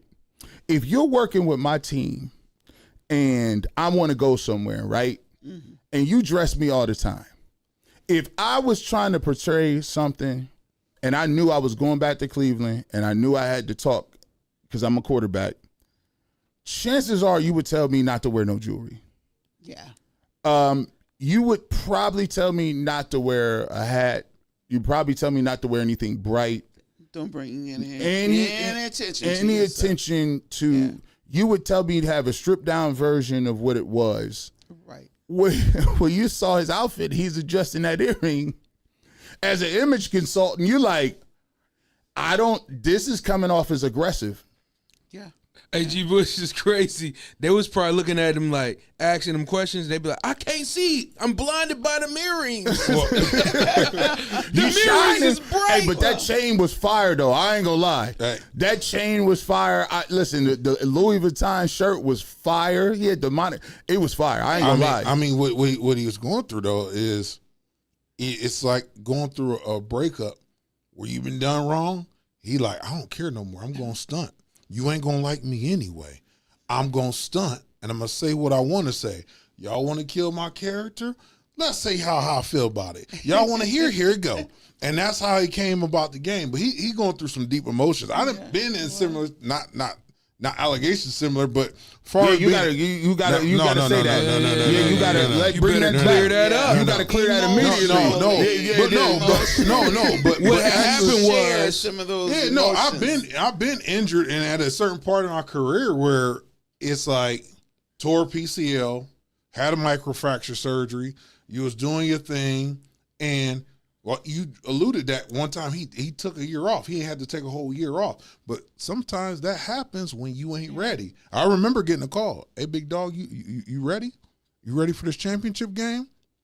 And I knew walking around that knee was still loose. And the Holy Spirit let me know, if you go out there on a down block, if your foot get caught in the turf, you might not walk the same again. And it was an internal battle because you are prepped since a 6-year-old child of being a warrior and fighting through pain. I almost was angry at myself for preserving self. I blame myself for it. Keep that comment up there. Keep that Shannon Sharp one up there, Rosie. You funny. Black folks be thinking it like all the time. Shannon Sharp said on the nightcap, had them earrings in before he get to the podium because that also could be misconstrued. Speaking of, let's go because you so Miss Thompson. Hey, go ahead and give me clip number 8. Give me clip 8. Clip 8. Watson addressed being booed by the Browns crowd. Man, I didn't have no reaction. I think the whole world knows it has nothing to do about the performance. It's a little bit personal than that. So last time I played on this field, I tore my Achilles. And that same fan base, they cheered when I got hurt. What does that have to do with anything about performance? When a person get hurt, especially for your own city. The Brown fans in general, they haven't forgot the incidents that happened while you were at Houston. That left a bad taste in their mouth. So therefore, they understand that you haven't been able to give us anything on the field. If you gotten hurt, not once, but you got hurt twice. What you can do as a player, there's one thing. You want fans to stop booing, playing better, and winning. Boy, you hear the louder cheers you never heard before. Them folk want to see Shedeur. They ain't trying to hear that. I think what Deshaun Watson is dealing with mentally, emotionally, I think is really messing with him. I don't know mentally if he can. That's why I tell you, I think Shedeur gonna win the job. Deshaun said, when I tore my Achilles, they cheered. I mean, they cheered. Well, you hadn't given them anything to cheer with your play. Prior to that, there's an underbelly that some, no matter what you do, is not gonna forgive you for that. And you have to be okay with that. It's unfortunate for Deshaun because I'm sure he still loves the game, but I don't think Cleveland is the place, bro. Cleveland might not be the place. Forward's going at their start in week 1. I'm telling you. You say he's starting week 1? I'm telling you how them people sitting up there thinking, not the ones sitting in the stands. We know who we want to see. Hell, I want to see him too. But folk gonna start. He's making it difficult for me to put him in. That's what I'm saying, man. Just download the Prize Pick app today. Use code Shannon to get $50 in lineups after you play your first $5 lineup. That's code Shannon to get $50 in lineups after you play your first $5 lineup. Shout out to ISO Joe for keeping it a stack. By the way, if you're going to get somebody's clips, let them get their promo off. Go ahead and use that code, Shannon. You know what I'm saying? You get but boy, you said, ISO Joe said, you said he going to do what? He going to do what? They ain't trying to hear that. Them folks want to see Shedeur play. Yeah, hey, you know, we went a long way with Deshaun Watson, and we psychoanalyze a lot. But let's get back to the football. At the end of the day, I'm going to be honest. This move has been in process for a year. Myles Garrett got traded. Yup. The offensive line, Andrew Berry placed the whole O-line. Perfect timing. Deshaun Watson, whether you like it or not, is the last domino to fall. Some say Jerry Jeudy, but we ain't going to go there. Deshaun Watson is the last domino to fall to move fully into the new Cleveland. And I think it is time to take the training wheels off and go into the new Cleveland. Love your show. My name is pronounced. Thank you. All y'all, listen, I be naming y'all out. I be feeling like I be seeing y'all. Can you put that back up there real quick? If I'm saying your name wrong, please give me the phonetic spelling. And I'll make sure I get it right. Love your name. My name is pronounced Arkiko. Arkiko Thompson. Thank you so much. We appreciate you. That's a beautiful Yeah, it is. Arkiko Thompson. Thank you so much. And if you guys will hit me up with that, I'll make sure I won't mess it up no more. 4,343 people is in here. Congratulations. We appreciate you guys. Hit that like button, y'all. We appreciate y'all. Trent said, let's bring it back to the football. Real talk. I agree. Yeah. Let's bring it back down to the football. Yeah. Let's bring it back to the football. Let me show you this. Now, I said let's bring it back to the football, and then I go to this. Now, we did get some. We had Mary Kay was on talking about the football decision. Let's get to clip 11. Now, I thought clip 11. Now, this talks about some of the things, right? And we'll set this up. Now, remember how I had been talking about, and this is why I try to be solid in my communications. I try to tell you, at some point, you got to go out there and cook based on whoever you with. That's right. Y'all remember this. Yep. Y'all remember this. Remember when he was throwing the trash cans and he was throwing to the hungry dogs. Mm-hmm. Remember he was throwing to the hungry. Put a 1 in the chat if you remember he was throwing to the hungry dogs, right? Hungry dogs. I said, wherever you out at, bloom. Wherever you at, cook. If you got to get the hungry dogs together, Shedeur get the hungry dogs together. Well, let me tell you something. Now they saying that that's an advantage? Go ahead and drop that. What? And I had written a column during the week saying that, it says he's not worried about the boos, but how he handles them is going to be significant because they wanted to see how he was going to handle this. They have to see how he was going to handle this. Now, having said that, I don't think he was set up for success. You could easily see how he was going to handle fan reaction in the dress rehearsal game on Thursday night when you have the first team line in front of you and you're throwing the ball to Casey Concepcion and Denzel Boston. If you wanted him to have a really good first experience back at the stadium, then you might not want to put him in the third quarter of a game when you're behind. What were they behind by that? 24-7 or something like that. When you're going to put him behind the 8 ball in a situation like that with, I know that Shedeur was playing with backups as well, but it's funny because for Shedeur, the backups, those are his people. Those were his people last year. Arvidan and Luke He Floriea. has so much incredible timing with Gage and Luke and Malachi Corley. Those are his original people. He has better timing with them than he does with Jerry Jeudy. And that's just a fact. That's who he excels with. That's who he practiced with day after day after day after day last year. They had so much time together, so much timing down. Deshaun's never really thrown to those people. I mean, he doesn't have that. So if you really thought that he was going to be your starting quarterback and that was the lean because of the operational skills that he has and the game management skills that he has, then you have to set him up for success inside your stadium. The first time he comes back to the place where he was cheered when he was down on the ground with an Achilles in tears. If you didn't think about that, then you were remiss. I was thinking about this. I've been thinking about this for a long time, right? I've been thinking about this for a long time. Deshaun Watson needed to be thoroughly prepared for what could happen at the stadium. He needed to be thoroughly prepared for the press conference. And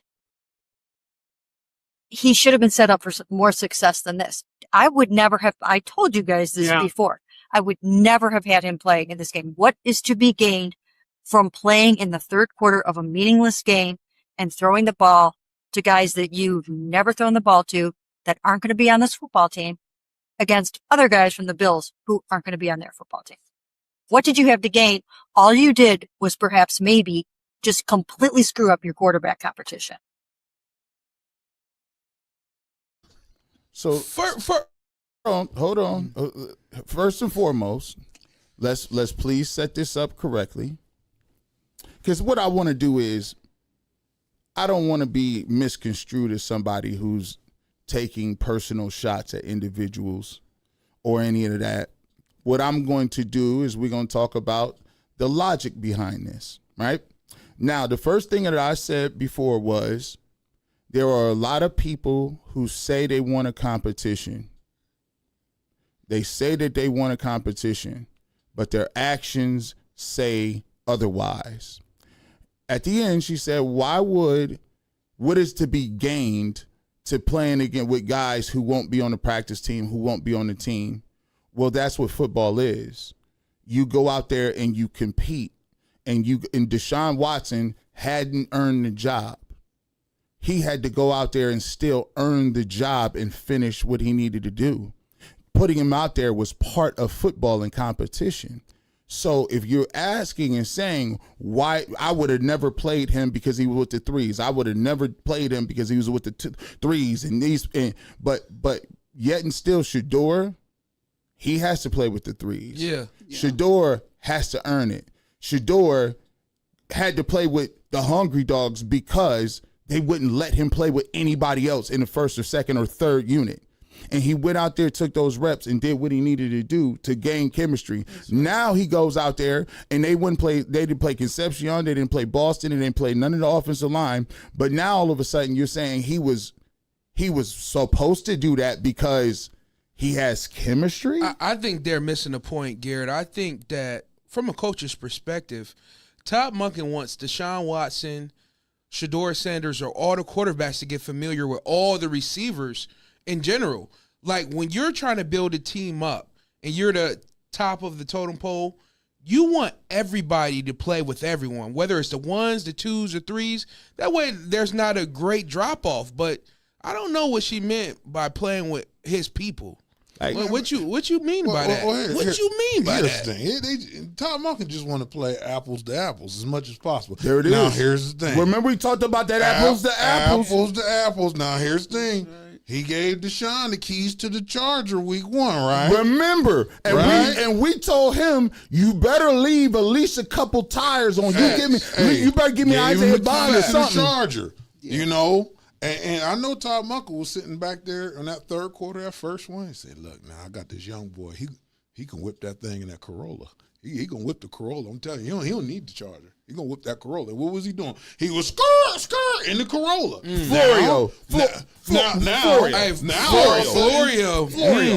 Now all of a sudden, now it's my turn. Let me get the keys to that Charger, dog. Baby, let me get the keys to the Rover truck. Hold on. The Charger is out of commission. I got a Civic. It's quick though.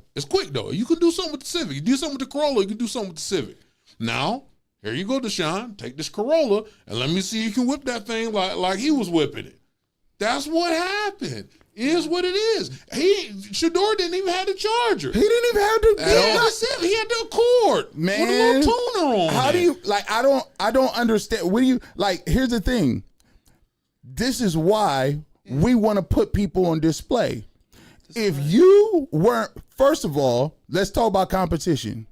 You wasn't ready to play. Yeah, first of all, let's stop. We're gonna get away from all of the whatever the case may be in the booing. You didn't play good. No. You looked completely clueless on the field that day. That's one. And then you knew you didn't play well. And then you had a press conference and you played terrible there too. So are people suggesting that the Browns hide him? Nah, I can't. I mean, that's what I hear. And when Mary started to talk and continue to talk, she was referencing, why is it that they put him out there? It's like we already gave him, we dubbed him quarterback one. What is it left to prove? Why didn't you just keep him in the locker room, sideline, whatever? You know what? You know what's so funny? In a way, I actually agree with her.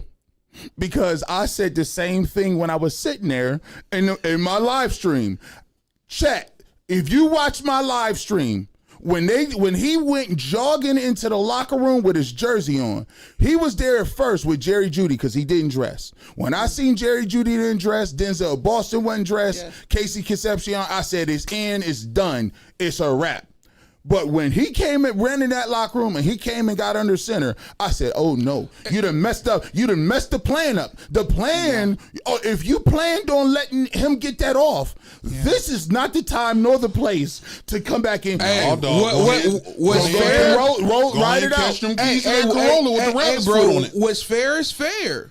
I mean, if you want a fair competition, you can't get no fairer than this, right? Bro, you can't get no fairer. They tossed him the keys, and boy, I said, because here's what I'm saying. What we were seeing there, we saw at camp every day. There was 3 to 4 times where I showed y'all the interceptions to nobody. There was 3 to 4 times where you're asking yourself, what is he doing? And they set it up. The tracker, they got the tracker put together. Oh, he got 7 touchdowns on the goal line with no pads on. Then they started moving the post. Actually, to be truthful, he's cooking. Actually, be truthful, it's the best Deshaun ever looked. I'm like, what are we talking about? Then they came up with the script. They gave him the whole first team. The Bears was playing 2s. I said, well, look, they got it set up. And by the way, let me tell you how it was supposed to go down. See, I'm telling you, I'm breaking the news. Tell me why at practice, I knew it was something's up because I went to practice and I looked around. Tell me why you got Josh Allen, right? One of the big things is one-on-one practices. One-on-one. Everybody is one-on-one. The offensive lineman was going one-on-one. Yeah. As a matter of fact, Alex Wright tore his Achilles heel and is out for the season doing what? One-on-ones. You got cornerbacks that you're trying to figure out who can play. Why would you not want them to go one-on-one with Josh Allen? Right. You got Shedeur and Deshaun Watson in the quarterback competition. Why would you not want them throwing one-on-one with the Bills, who's a Super Bowl contending team? Yeah. I come up, I said, well, where are the one-on-ones? They came up to me, hey, G. Bush, they didn't extra one, ain't no one-on-ones today. I said, what? And there was that Alex Wright. I didn't know Alex Wright said, tore his what do you Achilles. mean ain't no one-on-ones? I just saw Alex Wright get hurt in one. They said, no wide receiver and DB one-on-ones. When you look at your face, when you when you see that, Bryson, what you think I'm gonna say? I said, so you gonna just skip a period to go against Josh Allen? See, that's when you skip and you sipping that Gatorade. Ain't no one-on-ones today. So now when I hear you say this, something tells me that my hunch that 85% that was where they was moving. Yeah. This was precautionary. This was just a routine checkup. But this happened to be a routine checkup where the biopsy done came back and the doctor called you at work. Can we talk to you? You're like, whoa, why is my doctor calling work at 2? Bro, they found something a little deeper. And that, the way you looked, you put it on top of each other. The way he looked in his game, the fact that the fans was booing, and then to come back with that press conference, it was like, now what she's saying, the emotion she putting on into it is, I know ain't no coming back from this. Nah, it ain't. It's a lot different than swimming with the floaties. When them floaties come off and them ocean tide is coming over there. Well, you go up in water. It's kind of just crazy, G. Bush, because you don't want some of the stuff that happened transpired, but what happened maybe was supposed to happen, And right now, I knew it was trouble on the very first play when Deshaun came in that third quarter with the threes or the threes, the fours, whatever. The first play when he rolled out and I seen a linebacker on his back, I said, "This isn't going to be good." This is not going to be good. Yeah. Listen, I'm gonna keep it a buck. When we move forward, We got to get to some super chats. This is crazy. We've been here 2 hours. Shout out to y'all for keeping it pushing. By the way, did Mary Kay and them shoot that podcast in the library? I don't know. They looked like they was in a group discussion in college. Remember you had them group discussions in the library? They was listen. They look, bro. This is why we came on today like this, because this thing shook the whole industry. You got to understand behind the scenes the way this thing looked for about 24 hours. That 24 hours, and I don't know, like you mentioned something, Trent. I don't know. I'm not going to give Ty, I don't know if I'm going to give him credit for it or not, but it might have inadvertently worked this way. That's the funny thing about competition. I keep trying to tell y'all. This is what I've always said. Tell me if I'm lying. You can write what you want. You can say what you want. You can have anonymous sources all you want. But the thing that nobody can ever control is what happens between those white lines. And this is even a bigger testament to anybody watching.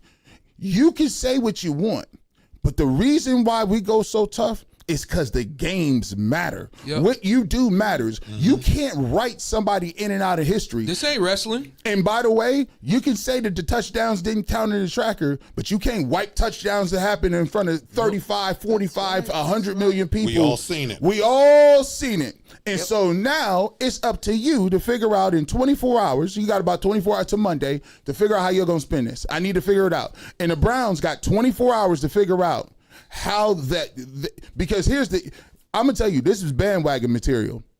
If you thought, I'm going to tell you how people signal. The Browns fans have signaled that it is okay to boo. Yeah. There is nothing stopping them. Nope. They have already told each other it is okay to boo. So now, if you choose to bring Deshaun Watson back and you start him, you're going to, listen, you're going to cause your head coach, who is a first-year head coach, more headaches. Your first-year players, more headaches. All the rest of your people, your support staff, the trainers, everybody, your new coaches. Make everything a little bit harder. And then plus two, you got Shedeur Sanders over here with one of the greatest interviews of all time with Aditi. Man, boy, listen, you can't follow that interview. That boy Shedeur was over there sliding. He was over there. Two was sliding around, wasn't he? He was over there. That boy Shedeur was over there smiling and grinning when he said, "You know what? Man, I low-key even messed up early, though." She like, "What? What you mean? Say what?" Man, I was supposed to be out there for the coin toss. That's crazy. That's crazy, right? It was I was sitting there. I said, "Oh, yo, come on now, come on." He said, "You know, I ain't a finished product. If I was, I would be retired." I said, he's skating on him. Shedeur out here skating on him. And I know that's right. He was swag surfing. I had to tell the people in the chat. I said, no, listen. What is Shedeur over here doing? He's talking to Didi on his field. He's smiling and he got his shoulder pads off, comfortable. The bust down is on. I said, oh no. He must be feeling good. You can't go from. It was one of the greatest interviews. That was Muhammad Ali-esque. He was I mean, yesterday was the most comfortable I've seen him on the field as a player and off the field as a player. It was almost like he gave QB1 energy. I'm sorry, and like you said about them boos, G. Bush, with the boos to Deshaun Watson, Coach Munkin. Just think about this. That's a preseason game with half of the building filled, half of the fans in there. Imagine what that is for the regular season when that stadium is packed. It ain't gonna get to that. It ain't gonna get to that. It ain't gonna get to that. That's the decision. That's the what you came here to hear the Bush family tell you is that get ready for it. Because there ain't no get ready for it. Just like I said, I seen all I needed to see. At the end of the day, they having a meeting somewhere. Now listen, don't tell me I said this. I didn't say it like I knew from somebody. But I like to say you can't just on the interviews. I watch hip hops. Some people don't even got bars. I just watch their interviews. Just on the interview, you can't go back. There's no going back. Nah. He was, bro. He was comfortable. Like it was his house. Yeah. Like this my house. You know, y'all like to come in. Y'all like some lemonade. You like a drink, iced tea. She like, man, can you get the weather guys together? No. It's only one guy. It's only one. I said, this dude. I said, get it. Hey, listen. Hey, I can see Coach Prime. Yeah. Hey, grown. Tell him, grown. I tell you, that boy. I told you, you know what it is. He that boy he been about that. I told him that about 3 times. Grown gonna do that. He did that. You see how he did the interview? You let him know it's only one and one only. You know what I'm saying? One above all. That's right. Yo, let's get to some super chats. We got a lot of them in here, bro. Let me see what we got. Got the Medium Labs. I told you when the Suds died, you stayed on point, on business. When them Suds died down, the dirt will show. Deshaun can't handle that pressure right now.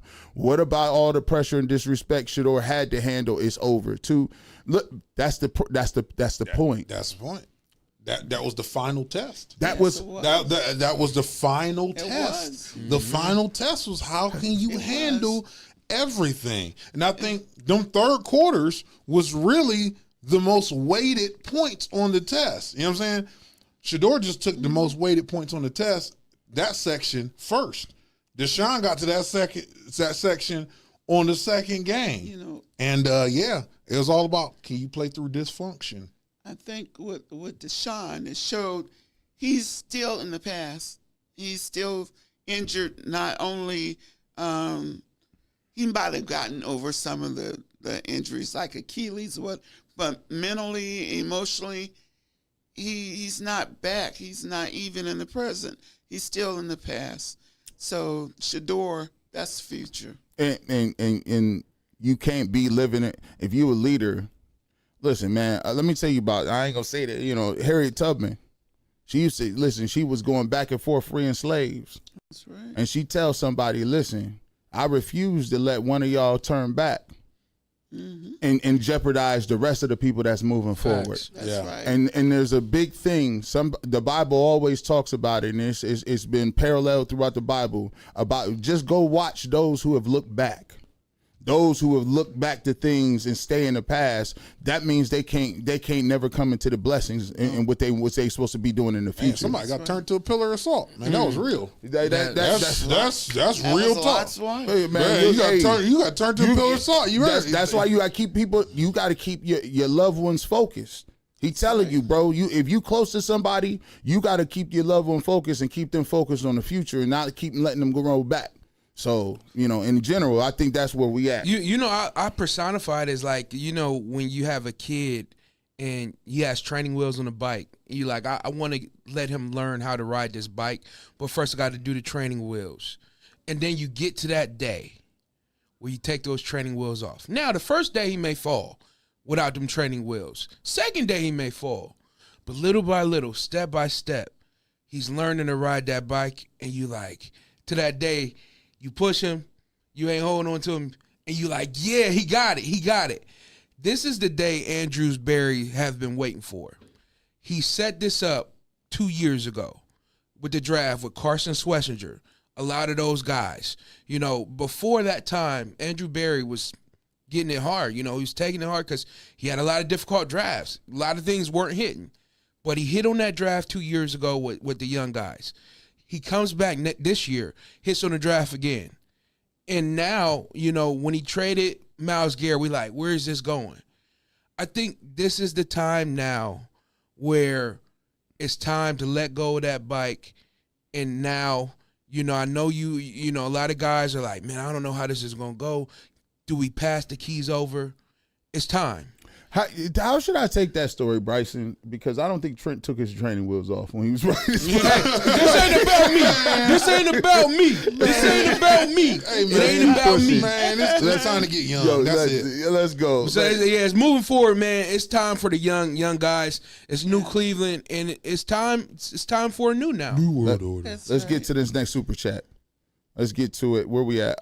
Peter R444 Watson saying we aren't booing him because his performance is funny to me. Bro, we didn't start booing you until 2024 when you stunk. 2022 and 2023, we were cheering for you. That is facts. Let's keep it real. Remember, after the Ravens game, everybody was cheering, and everybody was low-key hurt because of the situation. Where we at? Okay. Miss Duke wanted me. Mom Bush looks stunning. Deshaun Watson's lack of self-awareness and accountability sealed his NFL fate. Sad end of a promising career. Nephew Shedeur era begins. We appreciate you. Let's get to the next one. Michael Wilson became a member. Thank you so much, my brother, for becoming a member. Sir, welcome to the family. Let's keep moving. Swanson Family Farm, Cleveland Media wanted Flacco, Pickett, Gabriel, Arch Manning, and Watson. Media members need to look in the mirror. They aren't good at quarterback evaluations. Oh, we've been taking L's in that for about 45 years. We've been taking L's for a long time when it comes to these quarterbacks.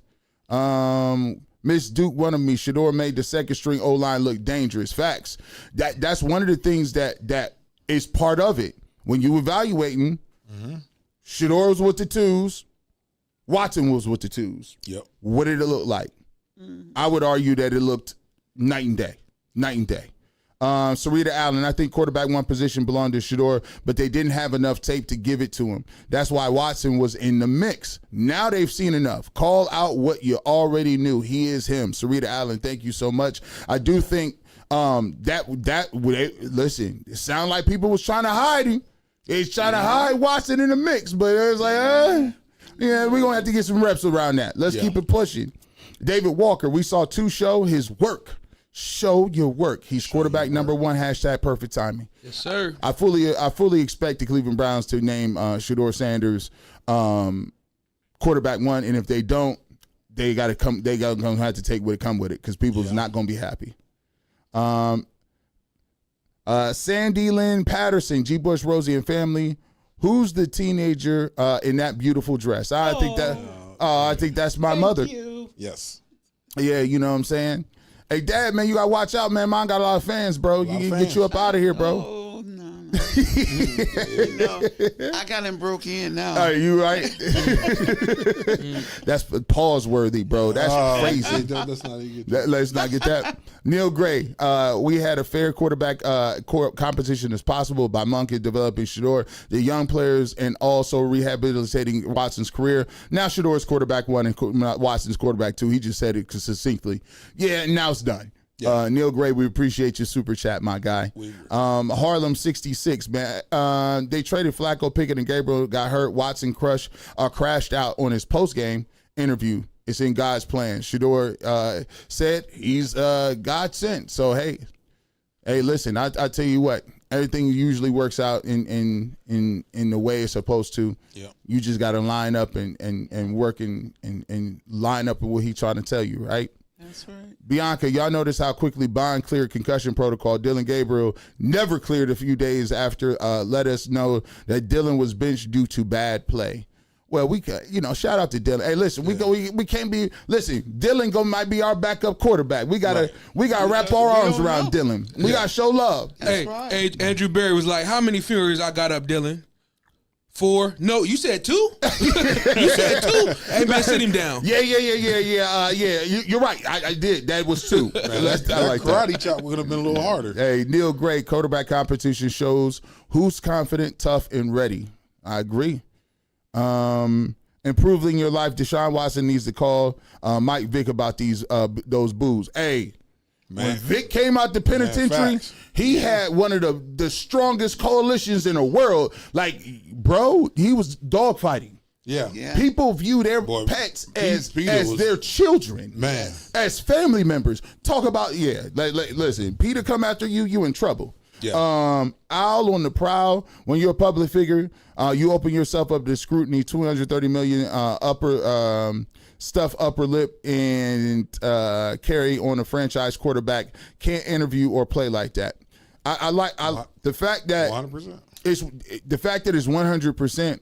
And I always say that if you are a franchise quarterback, you represent everybody in the organization, from season ticket holders to people who stamp and park cars to people who are in accounting, and you got to sit up there and you got to take all the brunt. That's just what it is. Say the right thing.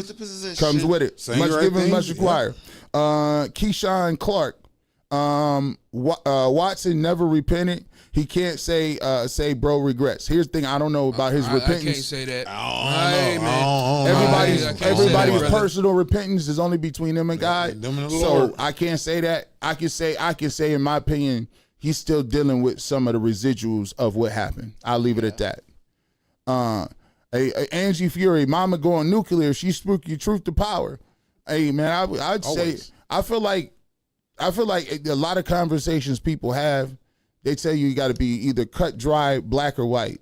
There's a lot of different nuances in between things. There are a lot of legitimate victims that really deserve justice out here for things that happen, and there are legitimate people in cases that is well documented that told stories on people. Duke lacrosse, a woman told lies on Duke lacrosse players, and they had their lives ruined, and that never happened. So I think it's important that you highlight both, because both sides need to be have justice when it comes to those type of things. So sideline smoke unfiltered. I just figured out we are family here. So that being said, I just got out of ER last night, diagnosed with type 2 diabetes, blood sugar 589. How do I handle this? It just took me by surprise. Let me tell you, I got on GLP.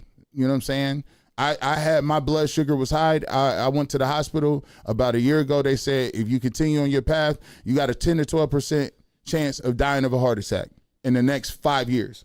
Bryson, he had gastric bypass. Trent, gastric bypass. Yeah, I was a lot bigger than this, people. But I had back was broke up, and the doctor told me, like, yeah, you can try to fight through this yourself, but be honest with you, you're going to go through them knees, them legs, your back going to go before you lose the weight you need to lose. Don't go ahead, dog, and go ahead and get that sleeve, dog. You know, and also stop eating so many carbs. Hey, you know what you got to do, man? You got to handle it day by day, man. You got to be in your head and make sure you move forward, handling it step by step. Don't let nobody rush your journey, but take it a day at a time and stack those days up. And it starts with nutrition. Watch what you eat. Exercise. Drink plenty of water. I know people think, water, really? Come on. Yeah, it makes a big difference. Because even I had been doing research, the amount of water you drink and when you drink it, that's all significant. Because some people have heart attacks early in the morning, and all of it's geared by not drinking enough water. So you really need to check in all those things too. What is it? Top is it now? So it's going on right now. So all right, let's see what's going on. Todd Monken has his press conference right now. Let me see. According to let me take a look at this. We'll continue to read this on. Keep going. Jay Hutch 401 on vacation for 2 years, 120 million dudes a goon. Keep going. 2 out practice, outplayed. 4 see this guy with his past injuries, and he says he doesn't care and feels disrespected. Not a franchise quarterback. Bad look. Owl on the prowl. Let's continue on. Let me see. Servant of the Most High, G. Bush and family. I look forward to seeing the family. Reminds me of my mother and father when they used to sit down and have dinner together with the family. Love y'all. Bless y'all. Keep the family up with the great work. Thank you so much, Servant on the Most High. We appreciate you. Thank you. We'll keep you posted. I'm monitoring Twitter right now to see if something crazy go down. Let's see. Scroll up. According to some people, he's dancing around some topics. Women shouldn't accuse men without burden of proof. What is that? On my journey. Got you. On my journey. I agree. There needs to be people that are credible, and then you need to have a process where you can vet that out. Sandra speaks truth. Let's see. Let me see. Big Ben never went through this. 2 grapes. Resurrect him. Yeah, he actually. Well, we spoke about our justice system and how it works, and unfortunately, our justice system does not have the greatest level of equality when it comes to certain things. And I'll just leave it at that. Sandra speaks truth. I think the owners deluded him. They wanted their money's worth, so they planted positive stories and believe in the hype. I still see he loves the game. Maybe it's just Jesus and me, but I feel for him. Listen, there ain't nothing wrong with feeling the empathy for another person and what they're going through. At the end of the day, we all human beings, and we all gonna commit sin, and we gonna come short of the glory of God. And so, if I believe that somebody, he's gonna forgive me for what I do, I got to go about it in the same way. And I just hope and he finds his direction in speaking and finding peace at the end of the day. Yeah, love covers a multitude of sins. Serving the Most High, that part of being professional, G. Bush, you absolutely right. The way Sean said, handle it, whether the fans accept it or not. But police in his heart, he met what he said, and that's it. Yep. Workman need not be ashamed. Excellent podcast. I hope Deshaun Watson covers mentally and hope to performs excellent all year. God bless y'all all. Thank you. I appreciate it so much. Yeah. Simply AMG TV. Love your show. The platform is growing. Thank you so much. Yeah, I appreciate you guys. Show is. I appreciate you guys. Nikki Taylor, G. Bush, what up, though? Lions fan first, but I rock with the Browns after watching the Watson press conference. I saw a man that doesn't want to be there. His life has changed, and so has his priorities. I'm gonna be honest with you. We talked about me and mom. We talked about it. We said I don't. He might want to be a quarterback, one, to prove that he could do it to himself, but I don't know if he's fully into playing quarterback for the Browns. Yeah. No. That's just simply not.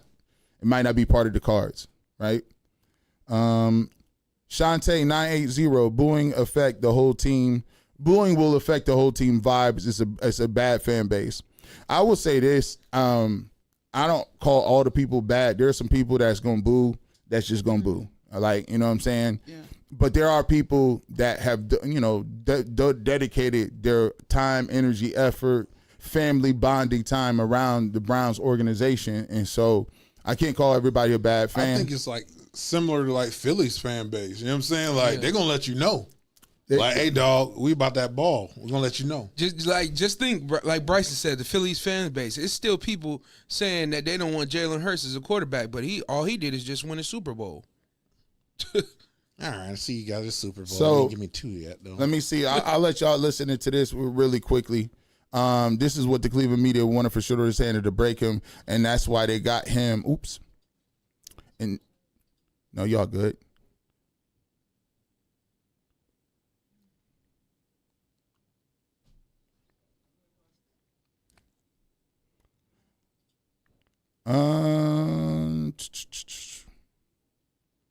Go up a little. Bear with us. There's so many. We make sure we want to get everybody's super chat in. There's a lot of times we don't want to make you feel like we didn't get to it. We pride ourselves on that. We got to that one. So we did Nikki Taylor, and then we did Shantae. And Bianca. Yeah, we're right on chat. This is what Cleveland media wanted for Shedeur to break him, and that's why they got him to that's why they go at him. The fact that Deshaun Watson was primping on live TV, I knew it was over. Let's continue on. Don Peasy, Weezy, Mary Kay just be saying stuff, anything. Well, yeah, everybody's entitled to their opinion. Me and Mine Entertainment, what about Fanning? If the backups were Shedeur's guys, why was he lighting it up with Fanning last year? She mad Deshaun Watson got exposed. Harold Fanning Jr. was a main target from people forgot like we didn't see Shedeur play last year, which is crazy to me. Like we didn't see. I didn't see that 365. I didn't see 365. It's crazy. Mary Caping for a man is diabolical. KCM5415. Mary Kay, you know what gets on my last nerve? Sandy's chance. E. Chandler, 14-7 at halftime. Shorty be capping. She said 24-7 at half. It was 14-7. Yeah. You are correct. G, the 4 only rep that Did number 4 only rep with the ones all camp? Absolutely not. No. They've been splitting reps with the 1s, 2s, 3s, and 4s the entire practice, so that was not truthful. 2 preseason games last year, no excuses, right? Chantel, we appreciate you. D4 Josh 859. Watson is in the full crash out phase now. Now, I was surprised. It just didn't seem like he was prepared for I told you he was triggered, man. Part of the exam. He's like, I knew I was gonna get booed, but I didn't know I was gonna feel like this. Yeah. The fact that I know who Mary Kay is and I'm in Michigan is wild. Through a journalist lens, she's biased as hell, and her microaggressions must be a DEI hire. That's crazy. That's crazy. K Slade, Mary Kay thinks Shedeur speaks fluent jive to gauge. That's kind of funny. G is happening exactly what you said it would happen. They asked Deshaun Watson to be a good soldier, and he crashed out on him at the end.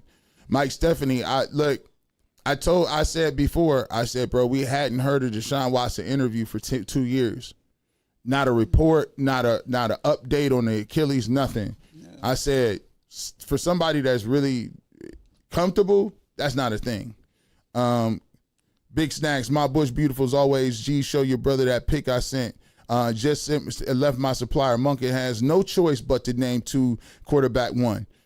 Much love, family. Rosie need a raise, bro. She already got me for 2 raises last month. She got me for 2, bro. Rosie be out here moving on the computer. She got a whole side business, Shout bro. out She to out you, here moving. Snacks. Hey, by the way, Snacks got he got a whole rundown. He got crazy colognes. Oh, word? Yeah, man. Word? He cologne kinging too? Nah, That's what I like to he said see. he need that. He want to get that cologne. That's 62 degrees. You know, I'm still. Oh, hold on. Like, hold on. See, y'all don't be knowing. Yeah, you know. So Bryson be like right there. Let me show y'all this. So go ahead and get that right here, Rosie B. See, we got our own cologne. Bryson made this for us. Like this right here is my own fragrance. As you know, I'm a dude that don't sleep. This is that nocturnal right here. Yeah. You made this from scratch. You know what I'm saying? And Yeah. then you gotta Boy, that was a perfect plug right there. Whoa!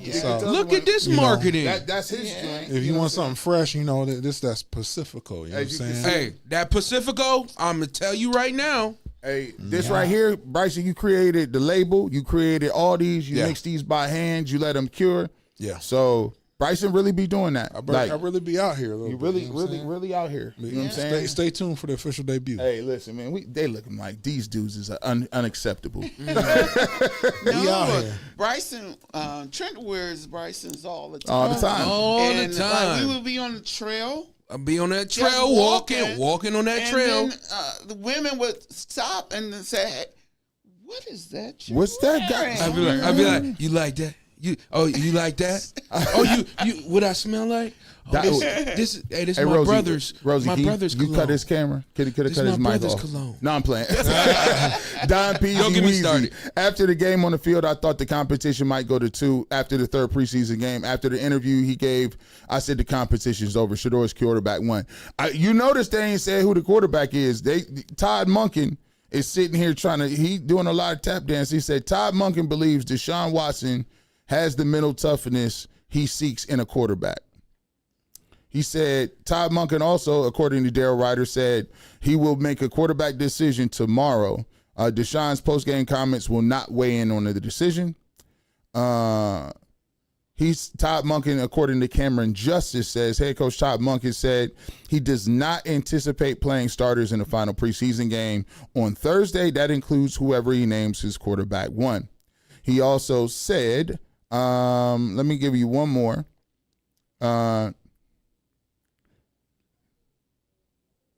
Todd Monken on Deshaun Watson's comments said he talked to him, but won't say what he discussed. That was according to Scott Petrock. So, as you can see, we gave you the updates live and up. Thank you for letting us know that press conference, Rosie. Let's keep it going. Continue on. There you go. Mike Stephanie, thank you so much for the super chat. Something that Shedeur said that black folks do all the time, he said, I try to make everybody feel comfortable because that's just me being here will make you uncomfortable. That part is how most black people move every day, which is sad. Yeah. No, I think too, what you're seeing is a maturation of Shedeur Sanders understanding what the mantle of it is. See, when you're African American sometimes and you're in the black community, you got to realize that a lot of people aren't familiar with your culture. Yeah. And because you are not familiar, it doesn't mean that somebody may not like you as a person. It means that they have not been exposed to you, to your culture. So sometimes they standoffish, but if you want to be the CEO, if you want to be the face and representation, it's counterintuitive. You can't be the face of something if they don't understand you. Right. You see what I'm saying? Yeah. And you got to be the person that actually holding the button on the thermostat of the environment. Right. You have to, hey, I'm 6'4", 315. I can't be out here aggressive, frowning up. Hold on now. Right. Hold on, big boy. Like hold on. You know what I took from like that? Even that interview he had with Aditi. It was almost like he was telling the media, man, I don't care what you guys said in the past, whatever. Let's come on and let's be friends, let's be cool, and let's interact with each other and let's rock with each other. And that's what I like. Like you said, he ain't taking nothing serious of what happened in the past. He trying to move forward and start anew. All right, let's keep it pushing. Nita says, Bryson, love your analysis and execution of critical thinking. G. Bush at a minimum. Bryson as a guest appearance on the final cut. I appreciate it. Thank you so much. Listen, he brings that analysis. I like that. All things gospel ATL. How can I get a Bible study with Shedeur? I'm a pastor in ATL, love his game, but even more love his heart for God. Thank you for your content, G. Bush. I wouldn't know. I mean, I don't know how to get a hold of Shedeur. People be thinking I just be knowing. But you do an interview with his dad and but I don't know how to reach out to him. Here's what I say, keep sending your prayers out towards him. Maybe the Lord will line it up. Maybe he will line it up. Brody's bottom line, they never liked Deshaun, and they really don't want Shedeur playing quarterback either. I told you. Brody, bottom line, I'd be telling you, look, ain't nobody got they ain't jumping for joy for nobody. You know what I say to that? But God. There you go. Yeah. Hey, some will, some won't. So what? That's right. Hey, King Aaron says, Monk Presser and fan in comments rage baiting fans to come to the game to boo Watson. I'm telling you, bro. Yeah. I couldn't have had no press conference today. We'd had to wait that out. Because look, I just don't know how you can run that back. You can't run it back because you amping people to come up and do some things just to boo. Yeah, I don't know. Homemaking with Denise. I have the diabetic guy who had a question to ask his doctor for a dietitian to consult. He can meet with her and get the right path with his diet. For sure. Yeah, that's great. I always say people, when you ask this question, we're not psychologists, we're not doctors. We do a show. What's right for me may not be right for you. Right. What's right for Trent or Bryson may not be right for you. So always consult your professionals, doctors, lawyers, your team, and make sure you're getting the right care. Consult the Lord first, though. Yeah, there we go. Ed Linton, thank you, family. G, you have me up at 3 a.m. in Asia. Question. Man. Whoa. Thank you, man. I appreciate it, man. Man, that's what's All up. the way from Asia, man. Shout out to you. Knowing Cleveland like you do, would there be any repercussions if they named Deshaun Watson quarterback one? Shannon said it's just the browsing. Well, here's the thing. Here's what I do know about the Cleveland fan base, and what I'm going to say is, first and foremost, I'm not inciting nobody to do no extra stuff or boo or to lash out or do nothing if it comes to any I guess rhetoric or violence, any of that. But in Cleveland, we got a fan base that if they're disappointed, they're going to let you know. Mm-hmm. I mean, we are the city that burned LeBron's jerseys. We it's messed up. They're going to let you know. So my thing is, look, I don't think anything will happen crazy. It'll just be people will just boo more. And, it's one of them, they're in a stalemate now where if they're determined to put him on the field, more than anything, you're going to lose credibility with your players because the main thing is this. Shedeur has outplayed him. Yeah. Plain and simple. And we don't want to get this lost. Shedeur outplayed him. I think he outplayed him since day one. He's just, at this point, the better option for your team. And if you keep forcing something that is not the right move, you risk losing credibility with your fan base in their locker room. So, and they got a stadium coming up. I think more than anything, you got a bunch of new people that need to get their career on. I mean, you want Todd Monken talking about this? No, I mean, Renee S in 5,000. Miss Bush, that dress is beautiful. Love y'all. Appreciate the show. God bless. Thank you so much. We appreciate all you guys for taking the time out of your Sunday to hang out with us. Super X Ghost 23. Watson might be quarterback one the way Monken sounds right now. Hey, I always tell you, hey, listen. Remember what we said. I can't control what their decisions is. I'm just giving you the tea leaves on the ground, and I don't think that's the right move. Mm-mm. They'll have to deal with the consequences of it, but I think he's just trying to step in the way of some of them block. I mean, I don't listen. It's uncomfortable. Poop, Scoop, and Boogie. Been a Browns fan for 37 years. Been two's a white unk since he drafted it. Love all of y'all at the barbershop. What's up, white unk? We appreciate you. We appreciate you. Yes, we got on. Everybody got some white people in their family. Everybody got some. We I was just at the family reunion yesterday. Yeah. Me and my entertainment. Monkey can't say the pressure influenced anything. That would make things worse for the franchise when they do what they have to do. I think we need to chill on Monkey. Hey, I ain't going at him. Nope. It's his decision. Hey, if I could translate Monkey, I heard, man, listen, it ain't going to influence me. Deshaun is good with me, but with that being said, too, choose the starter. With that being said, hand me my wristwatch. The only thing I got to say for Todd Monken, like after all that yelling, he might need to get like a lozenge or some Vicks. Ricola. Hey man, what happened to Ricola, man? That commercial. Miss Melanated. Deshaun Watson has to do the psychological and spiritual work to get freedom from the past. He's got to admit and accept his part, do his best to change his actions, and accept everything won't be forgiven to him. And I agree with that. I think that was a very I completely agree. Bryson, loved the coat you guys sold. You sold that sold the Calgon. Yeah, I appreciate it. It's soft too. It's a soft one. Yeah, right, man. Yeah. The Gary Noir, Daryl Ars was mad at Shedeur this morning for presenting Deshaun Watson against the media, but not paying attention to how it shows leadership to team building. By the way,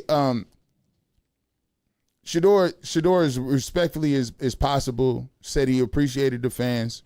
He wants them to support everyone, but at the end of the day, again, if you're trying to audition to be the CEO of the football team, you gotta also stick up for your fellow teammates. Right. And as a man of God, he also has to live by certain tenets. So he can respect, like we said before, we respect all allegations of what people have gone through. Trent said they want healing for everybody. Yes. And at the end of the day, he want his fellow teammate to be able to pursue life and have peace. Mm-hmm. So at the end of the day, I think he did a really good job of towing the line, and that's what you have to do as a person who's going to be a franchise quarterback. And at 24, 25 years old, or however he is, I think he's done a pretty good job of doing that. For sure. Me and mine, ever thought that blaming the presser undermines Shedeur winning the spot fair and square? I'm just saying. Oh, we talked about that. We talked about that a little bit too. The press conference, let's get it clear. Let's be 1,000% unequivocal. Let's not act like the press conference was the precipice of why Shedeur. I told people, and it's documented, I felt like he outplayed Deshaun in the practices. I thought he if you look at the tracker that's fabricated that they gave you, but even watch their tracker, Deshaun threw the most interceptions. Shedeur was the most efficient. Shedeur had the reps taken from him.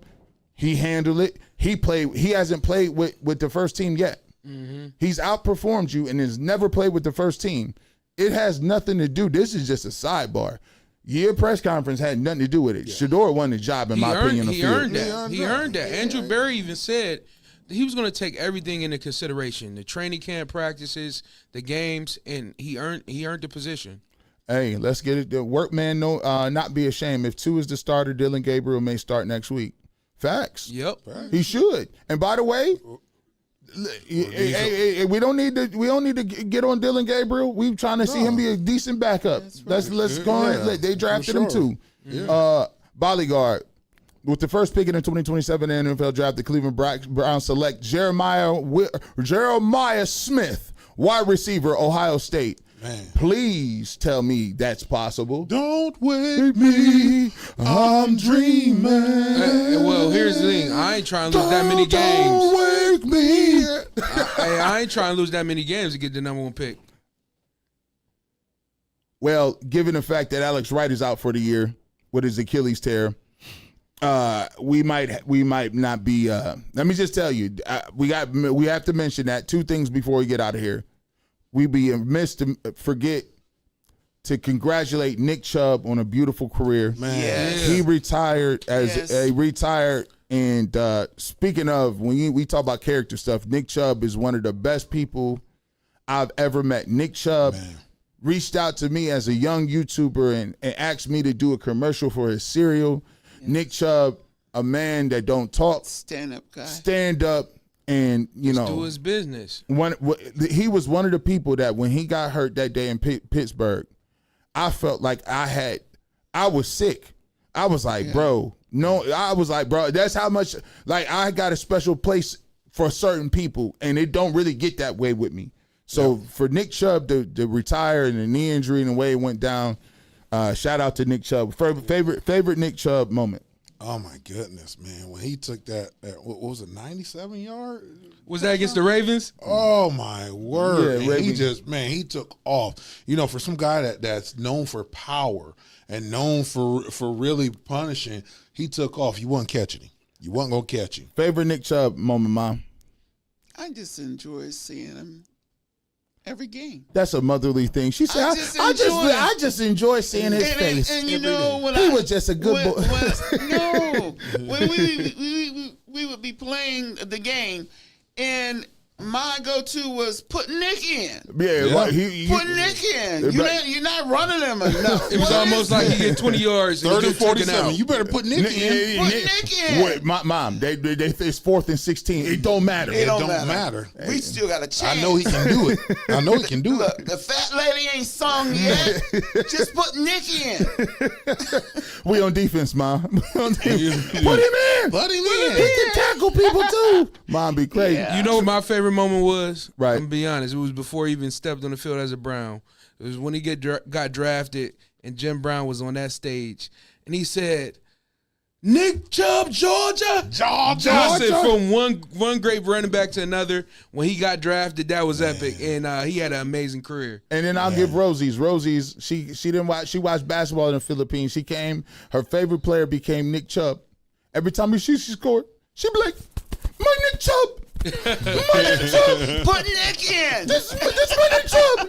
I said, bro, you pat yourself. My Nick Chubb. I said, listen, I get it, but I don't know if you got. I said, dang, bro. Do we get him in the Ring of Honor? Is he going to be in the Ring of Honor? Oh, he's definitely in the Ring of Honor. He's first ballot. He's first ballot. If he can't get in the Ring of Honor, you got to give a suite to him or something. First ballot. He said this week. He said, "Man, I'm a dog. I'm a Cleveland Brown." That's what he said. He did. Hey, listen, guys, I want to thank you guys for allowing us to have a great conversation today. Still 3,000 people in here. We want to thank you. If you have not became a member, I trust me, this game was great by Shedeur Sanders. Rosie, show them what we're going to talk about with Tyvis in our media assets. We're going to get to this, man.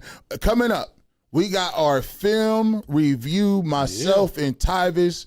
Members only, all 22 film review. Join, hit the like button. Join to become a member. I'm telling you, we went over pretty much every run play and pass play that Deshaun Watson had, that Shedeur Sanders had. We're going to go over that. We don't just tell you we like stuff or we don't like stuff. We give you a behind-the-scenes look at it and making sure that you guys get the all 22. A lot of people don't got it. You're going to get the coach's film. We'll break it down. I promise this week my pen won't break.